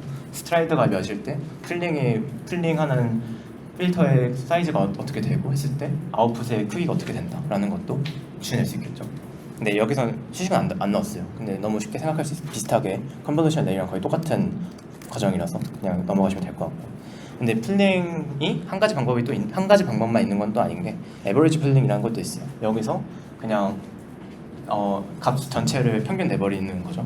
근데 여기서 보면은 값이 어떻게 되죠? 실수가 될 수도 있고 또 이러한 에버리지 풀링이 정말로 좋은가? 그래서 굳이 이렇게 해야 되냐? 라는 의견도 있어서 사실 비전에서는 맥스 풀링이 일반적인 방법입니다. 아닐 수도 있어요. 근데 모델에 따라서 에버리지 풀링 쓸 수도 있는데 일단은 그냥 이런 게 있다. 풀링이라는 건 어쨌든 핵심적인 거는 다운 샘플링해서 많은 고천에 있던 정보를 조금 더 압축해서 가져온다 라고 이해하시면 되고 그 구체적인 방법은 맥스, 에버리지 등등이 있는데 일단 맥스를 일반적으로 디폴트로 생각하면 된다 하시면 될 것 같습니다. 다른 테크닉도 있는데 배치 노멀라이제이션 정말 중요하고 나중에도 많이 나오고 약간 안 쓰는 모델이 없을 것 같은데 근데 사실 6강에서 다루는 걸로 알고 있긴 한데 뭔가 좀 알아두면 일단 좋을 것 같아서 간단하게만 다루고 드로우아웃이란 것도 있는데 이런 것도 일단 얘기를 해봅시다. 일단 배치 노멀라이제이션은 학습을 할 때 우리가 데이터를 학습시키는 쪼개는 단위가 있어요. 그걸 우리가 배치라고 하는데 각각의 데이터를 쪼개서 가져올 때 그 배치들의 어떤 데이터의 분포가 다 각자 다를 거 아니에요. 근데 그런 식으로 분포가 다른 것들이 학습에 방해가 됩니다. 네, 그런 것들을 없애줄 필요가 있어요. 그래서 우리는 보통 정규화, 노멀라이즈 한다고 얘기하죠. 그래서 이러한 평균이 어디로 삐져나오고 그 디스프레션이 되게 다양한 각각의 배치들을 0일 그 정보 분포를 따르게 바꿔주는 이러한 연산을 중간중간에 FC에서 이런 사이사이에 껴주는 게 학습에 도움이 된다라는 게 증명이 되어 있습니다. 이론적으로 몸소 보여져 있고, 네, 이 정도만 다루고 6강에서 좀 더 자세한 내용 다룰 것 같습니다. 드롭아웃 메서드는 학습을 파라미터들을 학습시킬 때 일부를 랜덤하게 학습시키지 않는 레이어입니다. 근데 이런 식으로 전체 파라미터를 모든 경우에 다 학습시키는 게 아니라 어떤 경우에는 이게 랜덤하게 몇 개만 가져와서 학습시키고 어떨 때는 몇 개만 가져와서 학습시키고 이러한 연산을 하게 되는데요. 우리가 구현하게 될 알렉스넷에서도 들어가시 있습니다. 근데 어떻게 구현하지? 고민하실 필요가 없는 게 그냥 드롭아웃 한 줄 넣으시면은 그냥 자동으로 알아서 해주기 때문에 그냥 어떻게 이런 게 있다 하시면 될 것 같고, 근데 또 이런 관점도 있는데 앙상블과 똑같다라고 얘기하는데 말하자면은 각각을 랜덤하게 학습할 때마다 우리는 다양한 다른 모델을 학습시키고 있는 거예요. 예를 들면은 얘랑 얘를 쓰고 있는 모델, 얘랑 얘를 쓰고 있는 모델, 각각의 모델을 다 학습시키고 있는데 걔네들을 다 합친 게 우리의 모델이 되는 그런 관점인 거죠. 근데 이러한 얘기는 다 너무 과도하게 파라미터가 많아지면 학습이 어렵기 때문에 일부 파라미터만 업데이트하고 나눠서 한다, 이렇게 생각하셔도 될 것 같습니다. 드롭아웃 이런 것도 근데 어쨌든 컨볼루셔널 레이어를 썼음에도 이러한 다양한 테크닉들이 좀 더 추가적으로 들어가야 돼요. 컨볼루션을 단독으로 해서 CNN이 컴퓨터 비전이 성공한 게 아니라 이러한 어떤 테크닉들도 있었다. 자세한 얘기는 6강에서 아마 더 다룰 것 같습니다. 자, 여기까지 왔고 드디어 컨볼루셔널, 매트풀링, 또 다른 배치놈 하고 드롭아웃 이런 가장 대표적인 테크닉들을 확인했고, 이제부터는 역사 시간입니다. 사실 역사와 모델. 근데 그래서 좀 긴장 푸셔도 될 것 같아요. 수학적인 약간 구조적인 얘기는 다 끝났습니다. 그래서 제일 먼저 시작하면은 얀 루큰 교수님이 만드신 르넷입니다. 그는 보시면은 이게 근데 94년도 논문인가? 생각보다 오래됐어요. 아마 이 논문보다 나이가 많으신 분은 없을 것 같은데, 어쨌든 근데 저희가 태어나기도 전에 이러한 CNN이 사실 있었습니다. 놀랍죠? 근데 어떻게 생겼냐면은 이미지가 28 곱하기 28 이미지에 어떤 피처를 뽑아내서 컴브, 플링 해서 마지막 이러한 FC 레이어 3개 걸치는 구조로 되어 있습니다.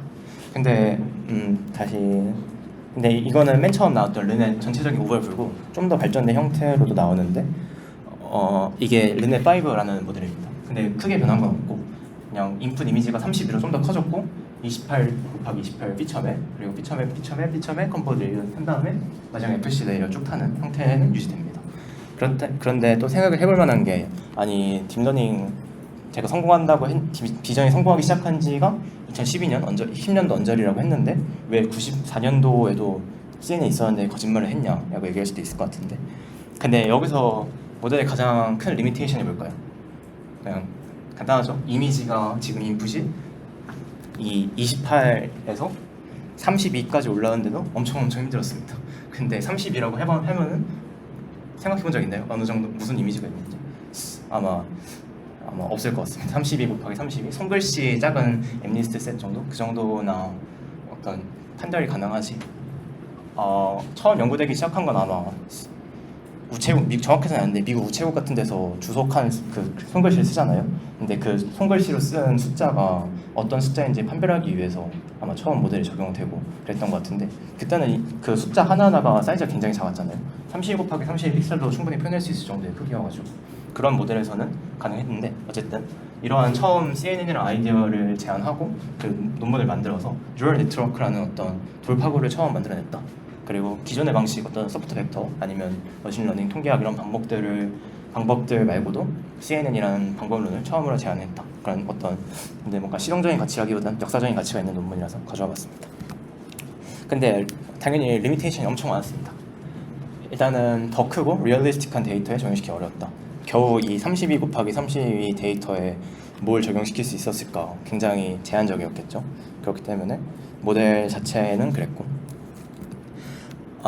왜 르네 95년도였네요. 95년도에는 이제 여기서 멈췄어요. 사실 이안 르큰 교수님이 열심히 연구하셨지만 더 이상은 쉽지 않았고, 근데 그 다음으로 이 딥러닝의 붐을 진짜로 일으켰다고 일으켜지는 알렉스 넷이라는 논문은 2012년도에 나왔는데, 그러면 이 20년 아니죠 17년 사이의 간격에서 어떤 일이 있었기 때문에 이러한 게 가능했냐. 근데 두 가지의 부족했던 재료가 있었다라고 얘기합니다. 첫 번째는 데이터고 두 번째는 GPU입니다. 어쨌든 그 대기망성형이신 다음에 제프리 힌턴 교수님이실 텐데, 그분이 이제 알렉스 넷을 만들어냅니다. 그러면 각각의 잃어버렸던 재료들은 어떻게 충전되었을까 얘기를 해보자면, 먼저 데이터가 부족했어요. 왜냐하면은 기존에 학습시킬 때는 CIFAR 100이라고 해봤자 데이터의 개수가 6만 장밖에 안 됐습니다. 근데 이미지넷이라는 데이터가 2009년도에 처음 등장했습니다. 그 데이터의 크기는 무려 100만 장이나 되고, 그 크기도 224 곱하기 224 곱하기 24 정도가 되는 엄청나게 큰 데이터가 드디어 세상에 나왔습니다. 근데 이게 아마 오픈 데이터라서 여러분들 쉽게 다운받을 수 있는데, 저도 한번 다운받아 보려 했다가 제 하드디스크를 다 먹어버려서 포기했습니다. 아무튼 그 정도. SIFAR은 제 그냥 구글 드라이브에 가볍게 들어갈 정도인데, 얘는 몇 기가 단위로 돼서 지금 인터넷도 느리고 해서 포기했는데, 아무튼 여러분이 정말로 이미지넷으로 실험하고 싶다 하면은 이제는 이제 데이터를 얻기 구한 시대가 되었고, 그래서 이러한 어떤 사실은 뭔가 르넷이랑 알렉스넷의 구조적인 차이가 크지가 않아요. 사실 조금 차이가 있는데 크진 않는데, 결국은 딥러닝 아키텍처 자체가 발전했다고도 말할 수 있지만 그 이외에 데이터 아니면은 지금 말씀드린 GPU 같은 계산 장치들의 발전이 있었기 때문에 가능한 일이었다라고 얘기할 수 있을 것 같아요. 그래서 이 알렉스넷 실험에서 이 RTX 580 데이터 이 GPU를 사용했고 두 대를 사용했습니다. 근데 이제 여기 A100은 제가 그냥 제일 비싸고 현존 최강 GPU라서 그냥 가져와 봤는데, 아무튼 이 GPU의 발전이 굉장히 눈부시게 발전을 해가지고 지금도 가능해진 일이지 않았을까 라고 생각을 해봅니다. 아까 저번에도 말씀드렸다시피 A100이라는 게 2천만 원이나 하는 GPU인데, 네. 아무튼 GPU 리소스로 기존에 하지 못했던 연산들을 할 수 있게 되었다라고 예시하면 될 것 같아요.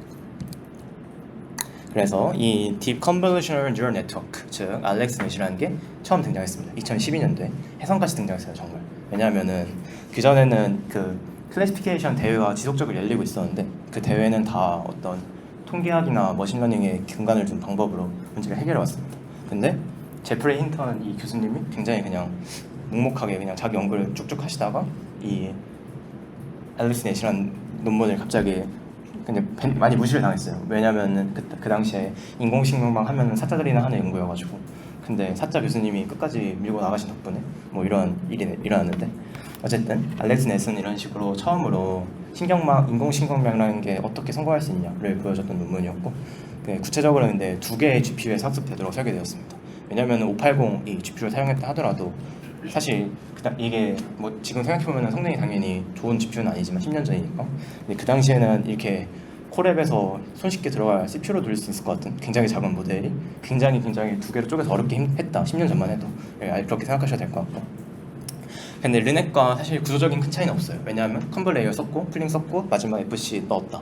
전반적인 크기는 아키텍처랑 똑같은데 몇 가지 차이점을 뽑자면은, 일단은 깊어졌습니다. 디퍼. 그리고 시그모이드를 안 쓰고 옐루를 썼다. 그 두 가지 가장 큰 모티베이션이 있었습니다. 디퍼가 왜 중요할까? 근데 일단은 딥러닝 레이어가 깊어지면 파라미터 수도 늘어나고, 그러면 당연히 오버피팅이 되지 않기 위해서는 많은 데이터가 필요해지죠. 그렇기 때문에 말씀드렸던 것처럼 이미지넷 데이터라든가 이러한 데이터가 그러한 것들을 방지하는 데 큰 도움을 줬고, 그리고 또 기존 연구자들은 계속 시그모이드에 집착을 했어요. 근데 그런 걸 버리고 드디어 렐루라는 액티베이션 펑션을 도입했다 하시면 될 것 같아요. 근데 둘이 저번 시간에 간단히 액티베이션 펑션을 리뷰를 했는데, 구체적으로 어떤 차이가 있냐면은 렐루는 훨씬 더 간단합니다. 왜냐면 미분이 쉽기 때문이죠. 미분. 그리고 시그모이드가 또 많이 들어보셨을 얘기인 베니싱 그레디언트 문제가 있습니다. 시그모이드가 0 또는 1에 가까울 때 기울기가 평평해지는 부분이 있어가지고 점점 더 평평해지기 때문에 중간 뒤쪽으로 기울기가 잘 전달되지 않는 게 많이 생기게 되고, 그러기 위해서는 이니셜라이제이션 초기화를 굉장히 잘 해야 되는데 그 잘이라는 게 너무 어려웠고 당시로는 부족했고, 그렇기 때문에 근데 그런 것들을 다 버리고 넬로라는 것을 사용하게 됐습니다. 사실 이 액티베이션 펑션의 형태가 또 모델 자체에도 많이 영향을 줄 수가 있는 게 네, 현대에서도 아직도 많이 연구되고 있는 분야인 것 같아요.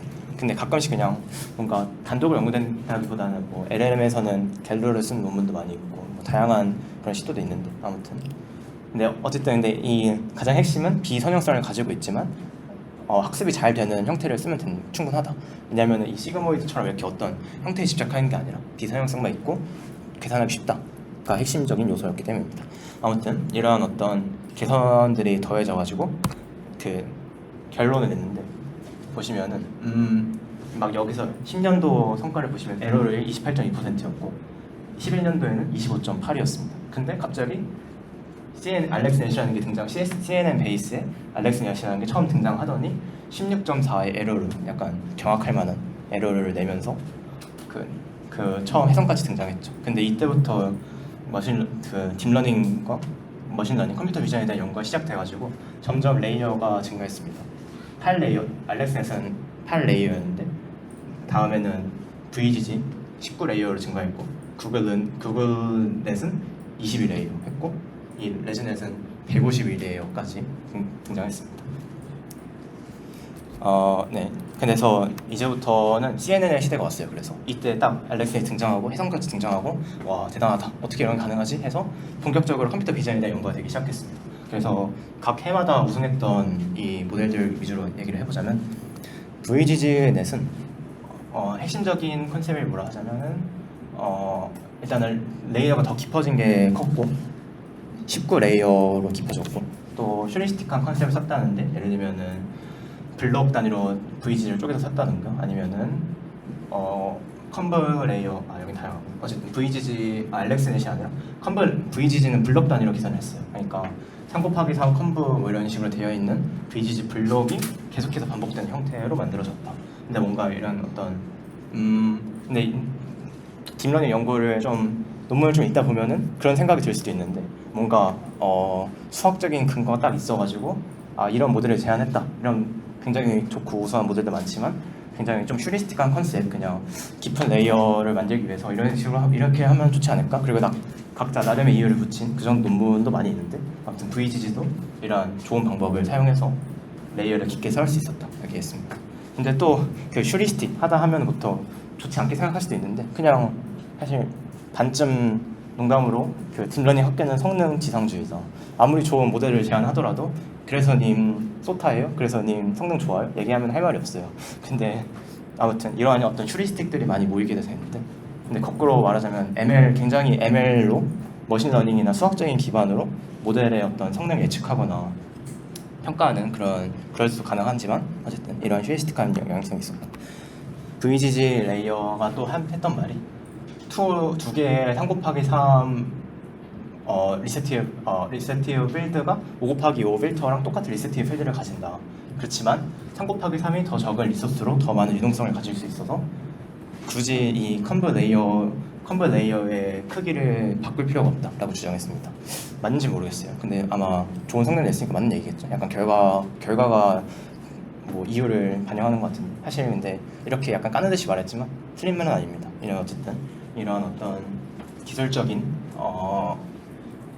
이유를 만들어서 VGG라는 모델이 성공했고 다음은 구글 넷인데 그거는 네트워크인 네트워크라는 구조를 써가지고 FC가 많은 파라미터 근데 또 이거는 아마 파라미터에 대한 분석이 좀 있었어요. 왜냐하면은 기존에 있었던 CNN 기반의 논문들이 대부분의 파라미터가 레이어 자체는 CNN 레이어가 훨씬 더 많았지만 대부분의 파라미터가 그 마지막에 달려있는 세 층의 FC 레이어의 대부분의 파라미터가 다 잡아먹고 있었다. 그러니까 꼬리가 전체를 잡아먹고 있는 FC 레이어 겨우 3층 넣는데도 엄청나게 많은 파라미터를 차지했습니다.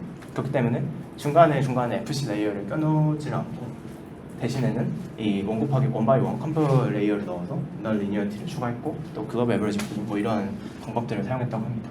이런 식으로 구조를 보시면은 컴프 레이어를 타고 엑스플레이닝 한 다음에 이 네트워크인 네트워크 부분을 추가시키고 이런 모델이 반복되는 구조라고 하시면 될 것 같아요.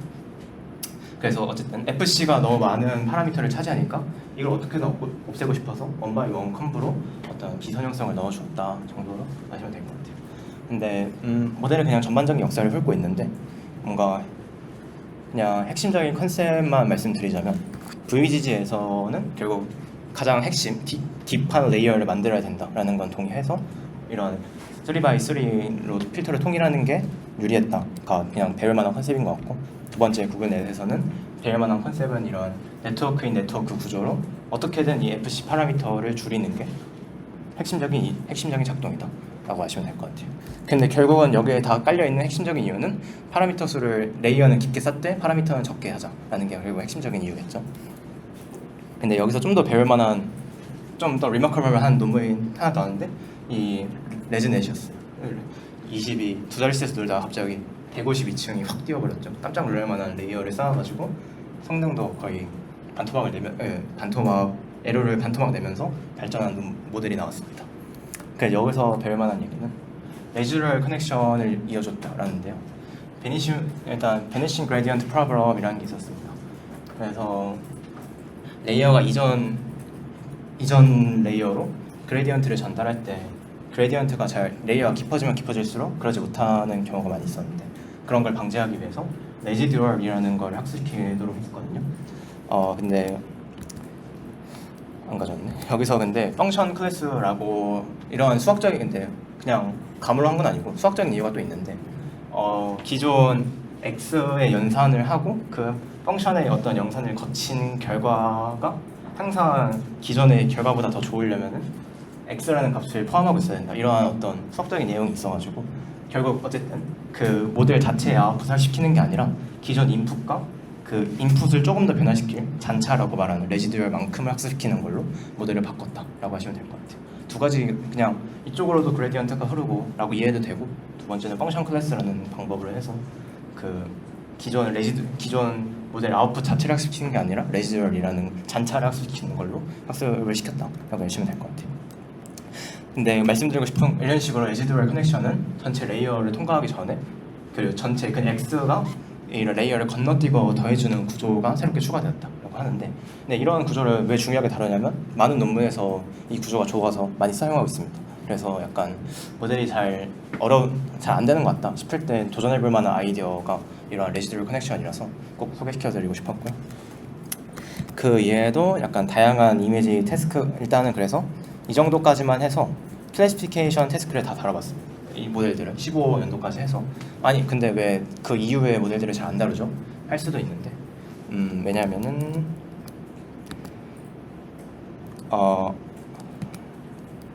네, 이미 근데 이 클래시피케이션 태스크가 사실은 더 이상 대회가 열리지 않아요. 왜냐하면은 이미 정복된 태스크다라고 얘기할 정도, 인간 레벨에 도달했다라고 해서 의미가 없다 해서 얘기를 하는데, 소타를 보면은 뭐 다양한 굉장히 낮은 에러를 내서 굉장히, 그리고 비전에서는 쉬운 태스크 중에 하나죠. 가장 쉽고 가장 먼저 배울 만한 태스크라서 어쨌든 그러니까 기계가 굉장히 잘하게 되었다라고 하시면 될 것 같습니다. 근데 지금까지는 좀 클래식한 이미지 태스크였고요. 예를 들면 근데 많이 하는 4가지 태스크가 있죠. 클래시피케이션, 오브젝트 디텍션, 시멘틱 세그멘테이션, 인스턴 세그멘테이션, 이러한 4가지 태스크가 가장 일반적으로 사용되는데, 근데 약간 현대적인 모델을 어떤 일을 할까 좀 더 얘기를 하자면은 뭐 트랜스포머 기반의 비전을 연구한다던가, 아니면은 이미지랑 텍스트를 섞어서 멀티모달로 어떻게 연결한다던가, 아니면은 비디오라던가, 아니면 3D 비전, 제너레이티브 모델, 뭐 이런 다양한 태스크가 존재할 수 있습니다. 지금 당장 뭐 하나하나 다 설명드리기보다는 근데 굉장히 분야가 다양해지고 비전으로 이제 할 수 있는 일이 점점 늘어나고 있습니다. 특히 멀티모달리티 이런 건 재밌어하는 주제 중에 하나인데, 다양한 LLM이나 VIT 이런 모델을 섞어가지고 그 컴퓨터 모델이 텍스트랑 비전 정보를 동시에 다 이해하고 어떻게 할 수 있는 그러한 다양한 일을 태스크를 할 수 있는 모델들을 만들어내고 있고, 또 현대적인 모델에서 보자면은 VIT를 사용한 비전 태스크가 굉장히 많이 사용되고 있어요. 근데 트랜스포머가 사실 뭔지 아시는 분도 있고 모르는 분도 있을 것 같은데, 트랜스포머 어쨌든 앞으로 비전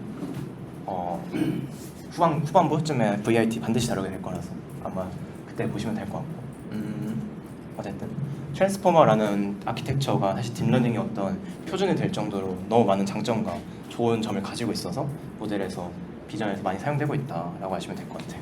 근데 그렇다고 지금 오늘 배운 CNN이 쓰레기냐? 당연히 아닌 게 지금 여기 소타 찍으신 여기가 지금 제가 페이퍼 리코드에서 이미지는 클래시피케이션 소타를 가져왔는데 컨버전과 트랜스포머를 동시에 사용한 모델을 사용했다라고 하네요. 어쨌든 다양한 비전 태스크에서 CNN은 이제 클래식이 돼서 기본적으로 좀 많이 사용되게 되고 그런 식으로 이해하시면 될 것 같습니다.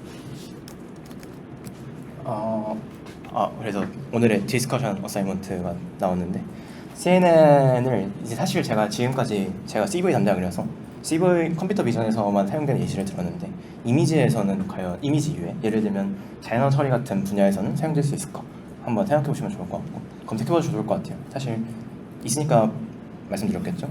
그래서 있고 그냥 CNN이 가정한 이런 스페셜 인베리언스 즉 각각의 패치마다 같은 일을 한다라는 가정을 하고 CNN이 사실 작동되고 있잖아요. 근데 이러한 가정들이 정말 좋을까? 사실 이건 저도 정답을 잘 모르겠어요. 한번 질문을 드리는 겁니다. 어떻게 생각하시는지 다양한 의견을 듣고 싶고 그래서 주데이는 아마 다음 수업 시작 전까지가 맞나? 이러면 너무 길어지는데 아무튼 편하게 해주시면 될 것 같아요. 그래서 저번 이미 한번 해보셔가지고 어떻게 제출하는지는 다 알 거라 생각하고 있습니다. 그래서 이제는 근데 수업 내용은 이 정도였고 이제 파이토치 어떻게 쓰는지랑 과제 설명 좀 드리고 마무리하도록 하겠습니다. 파이토치 핸즈온 이제 파이토치를 시작할 시간입니다.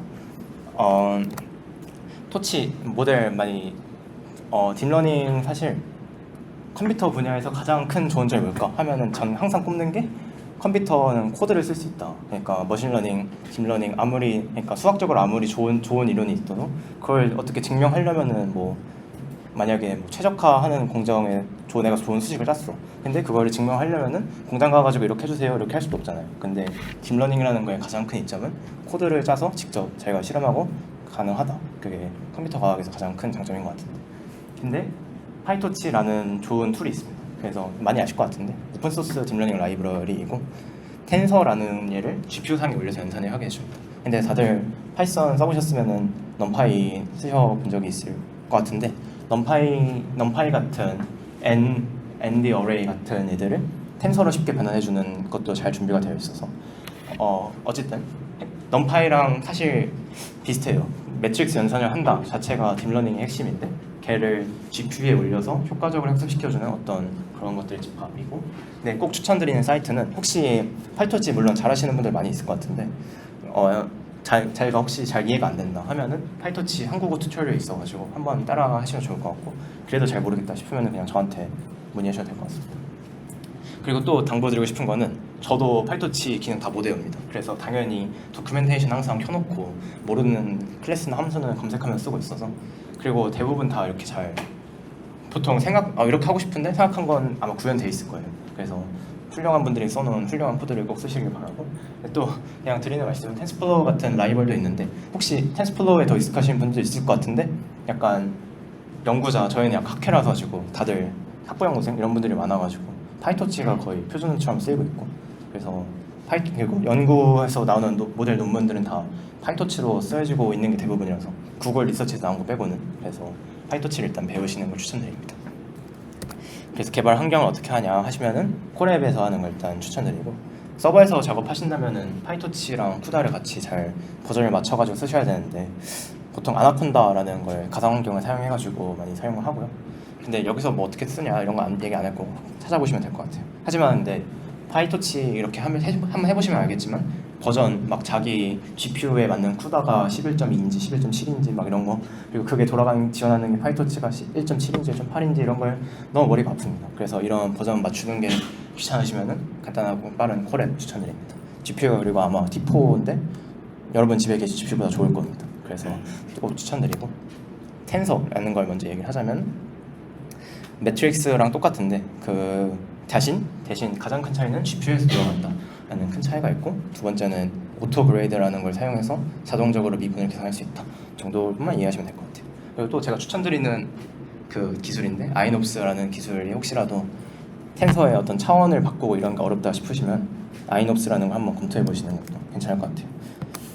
그래서 여기서 근데 모델 어쨌든 학습시키기 위해서는 데이터를 관리해야 되는데 그런 데이터를 관리하기 위한 데이터 클래스가 있고 데이터 로더 클래스가 이렇게 있습니다.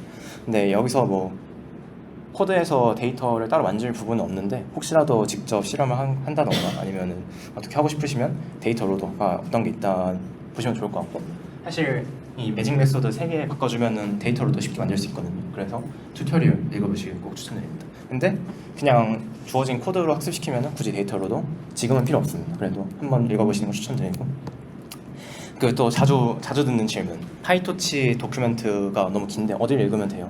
근데 그거를 당연히 소설책처럼 쭉쭉 읽을 필요는 없고 3가지 클래스를 가장 많이 보는데 토치.nn, 토치.functional, 토치.optim 3가지 일단 이번 과제에서는 이 정도만 보시면 될 것 같아요.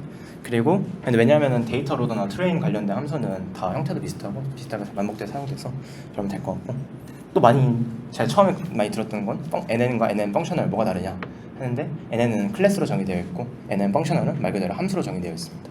근데 지금은 이게 뭔 말인지 이해가 안 될 건데 아마 과제 좀 따라가시다 보면은 아 어디서는 펑셔널을 써야 되고 어디선 클래스구나 하는 걸 좀 감을 잡으실 수도 있고 모르겠으면 저한테 여쭤보시면 될 것 같습니다. 또 많이 듣는 질문이 모델점 이발이 무슨 뜻이냐 모델점 노그레이드랑 무슨 차이가 있나 라고 얘기를 하는데 이발이라는 거는 일단은 모델이 트레인 모드가 있고 테스트 모드가 있는데 이발 함수를 쓰면은 모델 자체를 테스트하는 모드로 전환시켜줍니다.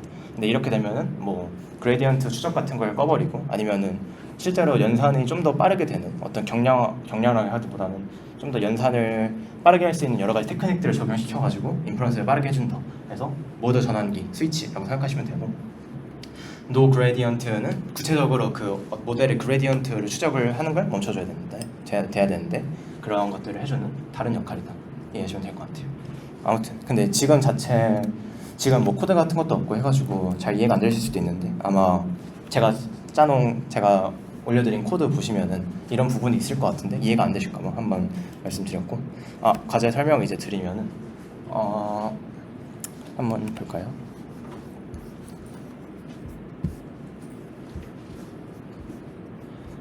일단은 네 과제 프로그래밍 일단은 앞으로 반복돼서 아마 이렇게 할 것 같은데 제가 첫 번째 주차라서 간략하게 코드 어떻게 제출하는지 설명드리겠습니다.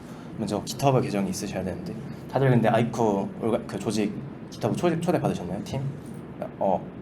다 들어와 있는 걸로 알고 있었는데 혹시 아니다 싶으면은 김승현님한테 카톡 주시면 될 것 같습니다.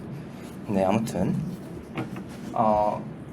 그래서 이번에는 저희가 한번 구글 GitHub 클래스룸이라는 걸 써보기로 해가지고 그래서 일단은 GitHub 계정 들어가셔서 GitHub를 만드시기 바랍니다. 근데 또 래퍼에 푸시를 하셔야 되는데 잘 모르시는 분들도 있을 것 같아서 혹시라도 git 푸시 커밋 이런 거 잘 모르겠으면 여기 하시거나 아니면은 또 문의 주시면 될 것 같습니다. 근데 저한테 주시거나 아니면은 디스커션 그룹 잘하는 사람 있으면 좀 도와달라고 해주시면 금방 배울 겁니다. 만드시면은 그래서 배부대 링크를 해야 되는데 아마 이 PPT가 없는 걸로 아는데 어떻게 지금 보내드릴까요? 하면은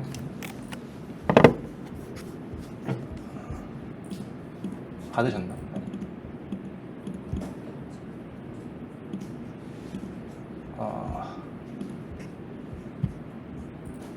잠시만요.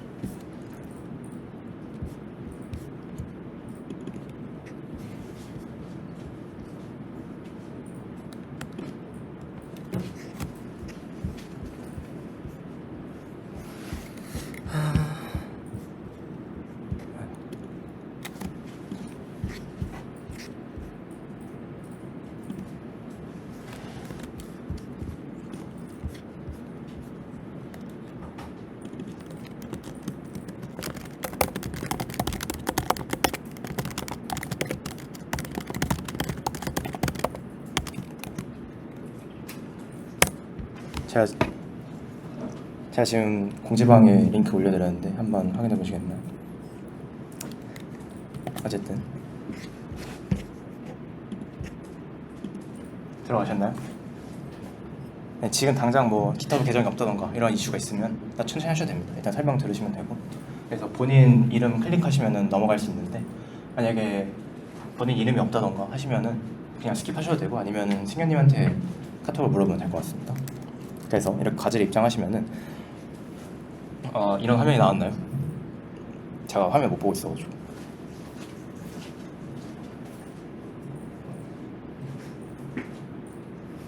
네, 화면 나오면 어쨌든 accept this assignment 하신 다음에 그 다음에 들어가면은 GitHub 클래스룸 과제 입장할 수 있습니다. 그래서 근데 그러면은 제가 올려놓은 코드가 있을 겁니다. 그래서 이 D2D 폴더 보시면은 제가 짜놓은 콜앱 그 코드가 있어서 들어가시면 확인하실 수 있고, 그래서 그 과제를 일단은 레포를 코드를 다운 받으신 다음에 그걸 그대로 드라이브에 올리신 다음에 그 구글 드라이브에서 콜앱 키셔가지고 그 실험 진행하시면 됩니다. 그리고 다 수정하신 다음에 과제를 다 마무리하신 다음에 다시 이 본인 그 GitHub 리포에 다시 올려주시면은 저희가 그걸 바탕으로 채점을 하게 됩니다. 그래서 구글 드라이브와 콜앱에서 모두 과제를 수행하시고 주피터 과제를 레포에 다시 올려달라.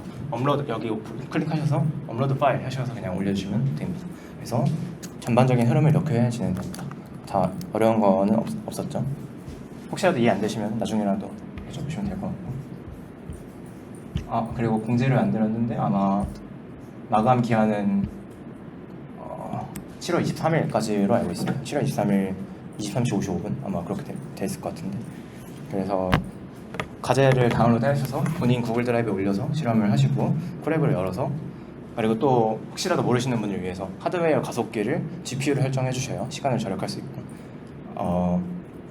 그리고 맨 중요한 게 또 제가 폴더 네임을 설정하는 부분이 있는데 이거는 그냥 코드 직접 보여드리는 게 이해가 빠를 것 같고, 그래서 위에서부터 하나하나씩 진행하면서 코드 제가 to도라고 적혀진 부분이 있는데 그 부분 코드를 채워 넣어주시면 됩니다.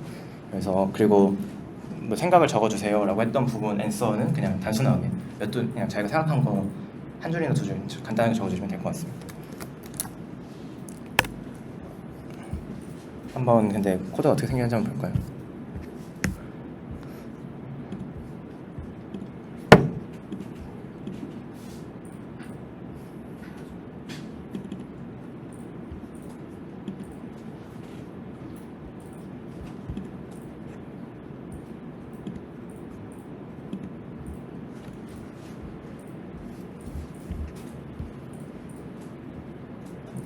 네, 이거 제가 이게 만든 코드고요. 여기 반드시 그리고 제가 수정해야 되는 부분이 하나 있는데, 이렇게 업로드 하신 다음에 이 노트북을 드라이브랑 연결해주는 부분이 필요해서 이 폴더 네임을 지정해 주셔야 되는데, 아마 /D2D 아니면 그냥 D2D로 하시면은 대부분 될 텐데, 한번 혹시라도 이해 안 되시는 거 있으면은 한번 읽어보시고 해주시면 될 것 같습니다. 그래서 이 부분, 이 폴더 네임 반드시 수정해 주시고 앞으로 이렇게 설명 그냥 쭉쭉 읽어보시다가, 그래서 총 이렇게 과제는 6가지 파트가 있어가지고 6가지 파트를 쭉쭉 실행시키면 됩니다. 그래서 그냥 여기 그냥 눌러가지고 코드 실행시키고 하다가 중간 여기도 그냥 코드 한번 읽으시고 그런갑다 하시면 되고, 쓰셔야 되는 부분은 여기 이런 부분입니다. 이 투도로 감싸져 있는 부분에 코드를 적어주시면 되고, 그래서 이 부분이랑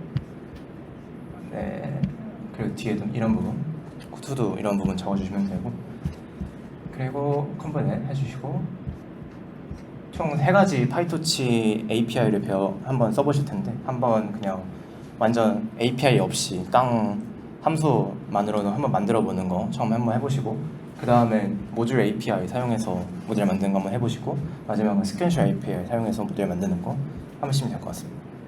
그래서 하시면 됐고, 마지막은 이제 알렉스넷을 구현하는 걸 해보실 텐데, 그래서 근데 이런 알렉스넷의 구조를 이렇게 불러와가지고, 근데 논문 읽으시고 구현하셔야 되는데 너무 오래 걸릴 것 같아서 제가 좀 도움을 드리고 서머리를 해놔가지고 이거 참고하셔서 알렉스넷을 여기 구현해 주시면 됩니다.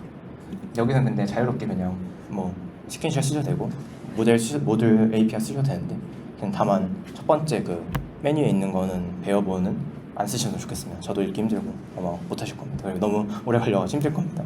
그래서 굳이 안 그러셔도 되고, 마지막은 이제 여러분이 그냥 자유롭게 모델 만들면서 실험 해보시면 되는데, 뭔가 근데 적어도 근데 정확도 70% 이상은 나오게 한번 해주시면 충분하고, 만약 그냥 재미로 그 모델 어큐러시를 한번 리더보드를 만들어가지고 1, 2, 3등까지는 제가 깊은 축하를 뭐 1등 밥이라도 사드릴까요? 원하시면 사드리고 아니면 굉장히 샷아웃 해드리겠습니다. 동지방에다 잘하셨습니다. 아니면 마음대로 그냥 다양하게 실험해주시면 될 것 같고 마지막은 뭐 프리트레이닝 모델 근데 사실 이렇게 모델을 직접 만드는 경우도 많은데 그렇지 않고 그냥 있는 모델 가져다 쓰고 수정해서 쓰는 경우가 더 많기도 해가지고 그거 어떻게 하는지 그냥 진짜 간단하게만 해보시면 이렇게 구조가 됩니다. 코드 자체랑 설명 되게 긴데 쓰실 코드는 사실 몇 줄이 안 될 거예요. 그래서 그냥 확실한데 잘하시는 분들은 그냥 설명 안 읽고 쭉쭉 넘어가도 될 것 같고 아니 근데 만약에 자기가 잘 모르겠다 한 복습하고 싶다 싶으시면은 설명 같은 거 좀 꼼꼼히 읽으시면은 파이토치 이해하실 수 있을 겁니다. 근데 또 제가 열심히 드리긴 했지만 이거 가지고는 파이토치 전체를 다 배우기 힘들 수도 있어서 그 파이토치 공식 튜토리얼 같은 데 들어가셔서 한번 읽어보시는 걸 추천드립니다. 네, 마지막인가? 말씀드리자면 그러니까 과제를 구현하는 데 있어서 좀 주목해서 보셔야 될 클래스들을 정리해놨는데 클래스 뭐 리니어 클래스 아니면 컴프 2D, 소프트 SGD, 드롭아웃 2D, 엑스플릿, 배치넘 2D 이런 거 한번 보시면 네, 각각 다 공식 도큐로 제가 링크를 걸어놔가지고 혹시라도 읽고 싶다 하시면은 가가지고 어떻게 쓰는지 인풋이랑 아웃풋 뭐 나오는지 그런 거 보시면 되고 펑션에서는 컴프 2D 렐로 이렇게 나오는데 컴프 2D가 클래스랑 펑션 둘 다 있는데 둘이 다른 겁니다. 그래서 같은 일을 하는데 구현이 다르게 되어 있는 건데 아무튼 근데 왜 이렇게 다르게 되어 있는지도 아마 과제 하시다 보면 이해하실 수 있을 것 같아서 일단 그렇게 됐고 혹시 과제 이해 안 되시는 거 있으신가요? 네 해보시고 이해 안 되면 나중에라도 말씀드리면 될 것 같습니다. 그래서 일단은 파이토치에 대한 진짜 간략한 개요는 여기까지로 하고 일단은 제 강의는 여기까지인데 딥러닝 일단은 제가 설명을 제대로 했는지 모르겠네요. 근데 처음이라서 막 준비도 되게 바쁘게 해서 과제 같은 거 만들어놓고 되게 힘들었는데 그래서 어쨌든 지금까지 배웠던 내용은 딥러닝의 시작이 어떻게 되었나 그래서 알렉스넷이라는 게 나와가지고 비전이란 태스크가 딥러닝에서 왜 좋은가 그래서 어떤 일이 딥러닝이 잘할 수 있는 일인가 라는 어떤 흐름 컨텍스트를 좀 잡으셨으면 좋겠고 그래서 이제부터는 앞으로 배울 거는 만약에 데이터가 시퀀스가 있을 수도 있어요. 그러니까 이미지는 사실 평면에 그냥 쭉 뿌려져 있는 데이터가 그리고 시간이라는 차원과 개념이 없잖아요. 하지만 그런 어떤 순서라는 게 데이터에 포함되어 있을 수 있습니다. 예를 들면 말을 할 때 순서를 바꿔서 하면 이해가 안 되는 것처럼 어떤 말은 이런 쭉쭉쭉 나오는 순서가 필요한데 대표적으로 RNN 이런 게 사용되죠. 그래서 지금 CNN은 컴퓨터 비전의 분야였다면 이제부터는 다음 주엔 당장 NLP를 이제 어떤 NLP에 대한 기본적인 이해를 하실 거고 그리고 마지막 그 다음은 이제 Attention is all you need라는 얘기여서 그러니까 Attention mechanism이라는 게 왜 등장했고 그 다음에 트랜스포머라는 사실 딥러닝 지금 트렌드를 이끌고 있는 모델 아키텍처가 어떻게 생겼는지 왜 중요한지 뭐가 좋은지 이런 거 얘기하시면 될 것 같고 한 10가지가 아마 제가 알기로는 딥러닝 4학년 학부 과정 정도일 것 같아요. 근데 그 밑은 이제 좀 더 어려운 피마 토픽들인데 기초 컴퓨터 비전이나 뭐 자연어 처리 이런 수업일 것 같은데 그러한 다양한 비전이나 NLP 모델들을 다루면서 다양한 딥러닝 이해를 쌓아가면 좋겠습니다.